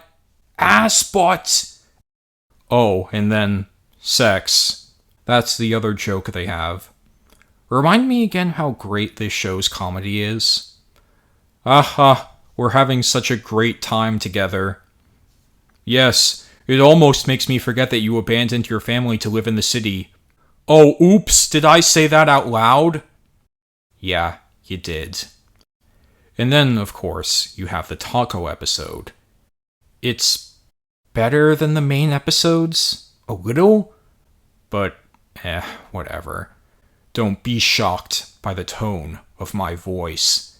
Check out my new weapon of choice. And I think that just about sums things up. But before we say goodbye to Hazbin Hotel forever, I'd like to draw attention to one other thing that I think does a better job with a similar narrative thrust. ICP. Yeah, that's right. I didn't just bring them up at the start of this for nothing. Actually, if you look into it, these two have an appalling amount in common. Both are musical productions, both have a lot of swearing, both have a strong clown motif, with ICP mainly known for pimping out the Dark Carnival, and each of the sins in the Helluverse explicitly meant to represent circus acts. Both have a pretty permissive attitude on sex and drugs, both at least attempts to be funny, and both handle questions of good and evil. Now, to be clear, some of ICP's stuff hasn't aged well, and for that reason, I can't really recommend it, or even condone it. But I do think that it specifically does better with its world building and the question of good and evil. I'm not kidding. You see, in the world of ICP, the Dark Carnival is a place of lurid violence and evil that torments people through supernatural means. You might ride the murder-go-round, or meet your death in the halls of illusions. A slew of abominations stalk the circus grounds, including the Phantoms of the Dead and the Ringmaster.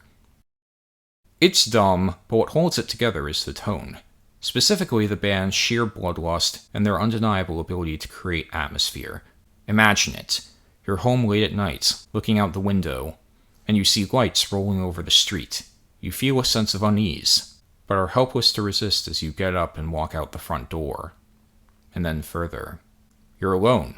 The lights are getting closer. It's a carnival, but it's not. The colors are too bright, and the peals of laughter are mocking and cruel. The energy that typically accompanies a circus feels hot on your skin, almost burning. Clowns with bent faces and yellow claws come out from behind the tent. Behind you. There is a shriek. And you run, further and further into the circus. Wailing ghosts pour out overhead, and the carnival rides pick up. The show has begun, and you're a part of it, like it or not. You scream and scream, wanting to wake up, but unable. Everything's folding in on you. Yes. Imagine being caught in the hallucination of the Son of Sam, or the Zodiac Killer. That's kind of what it's like. They go through each of these features, telling little stories in each song, which are tied into broader themes with each album, labeled a Joker's card. The Dark Carnival appears to have this half-formed sense of justice, drawn in to punish the wicked and corrupt. But they're hardly the only ones that are killed. And that adds to a sense of ambiguity, which I think benefits the work as a whole. The first album is more or less about people that are poor, or down on their luck, and how they're neglected by the government. But at the same time, a lot of them are genuinely terrible people. Killing others, raping women, Nature or nurture, does it really matter? Could they really expect a change from something like this? Do they even care? Helping the authenticity and the comedy of this is the fact that the duo are not that smart. And when I say not that smart, I don't mean like the writing for Hazbin Hotel, where they just take a line from Sesame Street and make it edgy.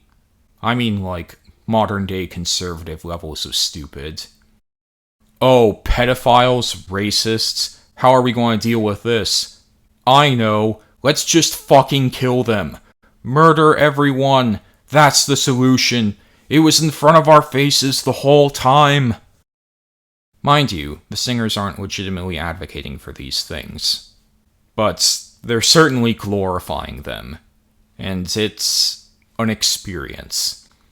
I just stabbed a bitch. You stabbed her? I stabbed her. That's pretty much one of their songs. The difference between these two things is one of courage and showmanship. Knowingly or not, ICP is completely unafraid to show off the flaws of their champions, and explore them in their own way. Hazbin Hotel pretends to do this, but it doesn't. Its characters' flaws, as of yet, are mostly just downplayed and dismissed as, "Oh, what a silly boy," which cheapens the core concept of redemption, if you ask me. When Vaki is revealed to be a fascist war criminal, Charlie literally seems more offended by the fact that she kept it from her than the fact that she killed thousands of her own people. Oh god, my relationship. When Alastor is eating people, she's like, well, what else is he gonna do? It's hell. Yes, and this is supposed to be a story of redemption, is it not? And it really limits the depth that the story can reach. Maybe it'll be better in the next season. Probably not. Anyway, back to the musical musings of ICP. See, you might have gotten the wrong idea about these dudes. They're not just two idiots fetishizing murder and using a somewhat entertaining aesthetic. They have a lot to say about the state of things, about the nature of good and evil. They helped the white dudes with dreadlocks demographic open their eyes and see the world. And what were those moral lessons exactly? Violent J, Shaggy 2 Dope, come on down, tell us. Hey, did you know murder is bad? You know, I think I read that in a book once. Hey, making religion about money is bad. No way. Yeah, whoop whoop. I'm pretty sure these two were separated at birth. Well, ICP is probably marginally better. But even if you don't get something out of it, which is understandable, at least you get some crazy visuals. Like, oh no, it's the riddle box that sends you to hell, or heaven, I guess, according to Wikipedia. No, don't turn the crank. Don't do it! It's like a horror movie. Oh shit, one of the jugglers is going to drop his balls. Get to cover. We got impact! Damn! What is a juggalo? I don't know, but it apparently involves masturbating into a cup of mac and cheese. You could just say it's a fan of ICP and that you shouldn't gatekeep the community, but then you'd miss out on the cool dipping your nuts in soup bit, and so on and so forth. But after the House of Horrors and the poorly conceived game show, the duo reach the last Joker's card, the Wraith, where they decide, you know what? Fuck subtlety. We're just going to spell it out for you ninjas, which is their clever workaround for the N-word. We're going to spell it out for all our Juggalo fans, as they juggle their nuts in the stadium, looking for food items. Here, though, it makes sense. They're getting to the end. The time for explanations is here. Speak now, or forever hold your peace. And what's the punchline? What's all this been building up to for 10 years? 6 albums? What's the point of the Dark Carnival? Guess what? The carnival is God! Yeah! Truth is we follow God. We've always been behind him. The carnival is God and may all juggalos find him. Now, a lot of people were making fun of them for this. More than usual, I mean. 6 albums of murder and horrific rides, all leading up to something like Christianity. How does that track? I wasn't one of those people. Looking back on it, the motifs of heaven, hell, sins and punishment, justice, it's inconsistent, but they show up enough to be clearly notable. I was hoping it wouldn't go that way, but it did, and I wasn't surprised. And actually, I think I've come around on it as a concept. Because let's take a step back here and go back to the Bible, and specifically its lead, God himself. When he's not raining down suffering on the populace or making ridiculous, frequently lethal demands of his followers, God looks around and speaks. This world, the crown jewel of my creation, is a ruin of sin and evil. The people, by and large, reject me. When I'm not immediately terrifying them into submission, I lose to basic pleasure and social forces, over and over again, even when I destroy them. Even when I wanted to destroy all of them and had to be talked down by Moses. Even my ultimate sacrifice, Jesus, mostly failed to redeem them. I'm the best. And if you don't say I'm the best, every minute of every day, I'll torture you for all time. You, and your loved ones, and your friends, and everyone like you. And something like a third of the population decide that that's reasonable. Well, maybe not a full third. Some of them just ignore this, or insist it's a metaphor. A metaphor for what exactly? A metaphor for shut up. Fine, maybe you're right. The absurdity and vanity of it all saturates the text, a mouthed virtue to justify whatever obscenity came beforehand, no matter how vast or cruel. A blatantly impossible account of reality, promptly driven into God of the Gaps territory when people actually started figuring things out. Those fucking scientists. Don't you get it? Water, fire, air, and dirt. Fucking magnets. How do they work? It was God! God did it! I think The Dark Carnival is a brilliant unintentional parody of the Bible. Because, is it really any more ridiculous than having a donkey just turn around and say, "Yo, what the fuck?" to some random asshole? Is it really any more ridiculous than blessing David to collect 200 foreskins from his enemies? Which I'm not making up. Even if you believe in it, you should be able to admit that this is pretty silly. You're leaving out the context! Yeah, you know what? The context doesn't make it better, Columbo. God's supposed to be ageless and perfect. Imagine if one of your neighbors went back in time and saw this barbaric challenge based around mutilating people, and their response was, "Yeah, better make sure we help David get his big sack of foreskins." What? Better make sure he gets an extra 100 of them. Why? To make a point. And for that you kill an extra 100 people? Yes. Hope you like being called the bad guy by a bunch of oversensitive dipshits on the internet. Well, at least I actually exist. Oh, that's a low blow. When the juggler drops one of his blood-colored balls, you shall be damned to hell. The world shall hate you, for some reason, but pay them no mind and redouble your commitment. Don't worry about it, you're down with a clown. I can hardly think of anything less reassuring. Can you pass the sacramental Fago? The halls of illusion show people how great their lives could have been if they weren't such shitty shits. You stupid evil people, die! Die! Die! That is straight out of Leviticus. ICP reveals potential truths about religion that I would rather not acknowledge. Actually, the parallels are pretty funny in hindsight, well beyond anything the duo likely intended. Think about it. A long stretch of blatantly horrible things, most involving violence and sexual misconduct.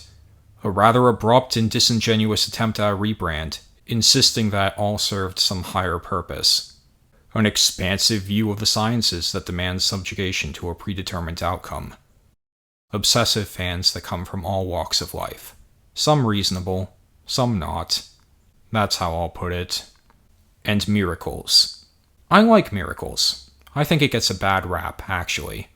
I like the way it sounds, and I think it's pretty funny too. Because they try to make a clean beat about God and appreciating the natural wonders of the world, but the nature of who they are keeps bleeding through at the edges.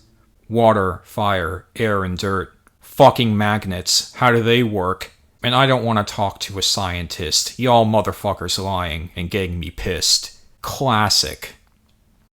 Do you notice and recognize miracles? Are you a believer in miracles? Magic everywhere in this bitch.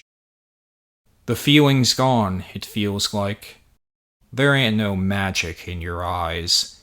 I can't go on, it has to end. My fractured heart just cannot mend. Come on, yo. That's what ICP is all about, as much as the cavalcade of horrors that manifests itself more directly in their songs. And although I cannot recommend them, and do not condone them, I can appreciate their aesthetic and message. I think it comes a bit closer to hitting the mark than Hazbin Hotel. I think Hazbin Hotel has no incentive to change, because for whatever reason, people don't seem to mind the writing. Which is a shame, because with just a bit more thought put into it, this could be something really special, either through opposition to faith, or just as a human story about making your way in a crazy world. Instead, the whole thing's mostly just underwhelming, kind of lame, a shallow display of ICP-level thought processes, except for maybe episode 4. I'd say more, but it would accomplish equally little, and I should take my own advice. Everyone has their own idea on the way things should be. If you're satisfied with this, fine. Have fun. I think I've had enough.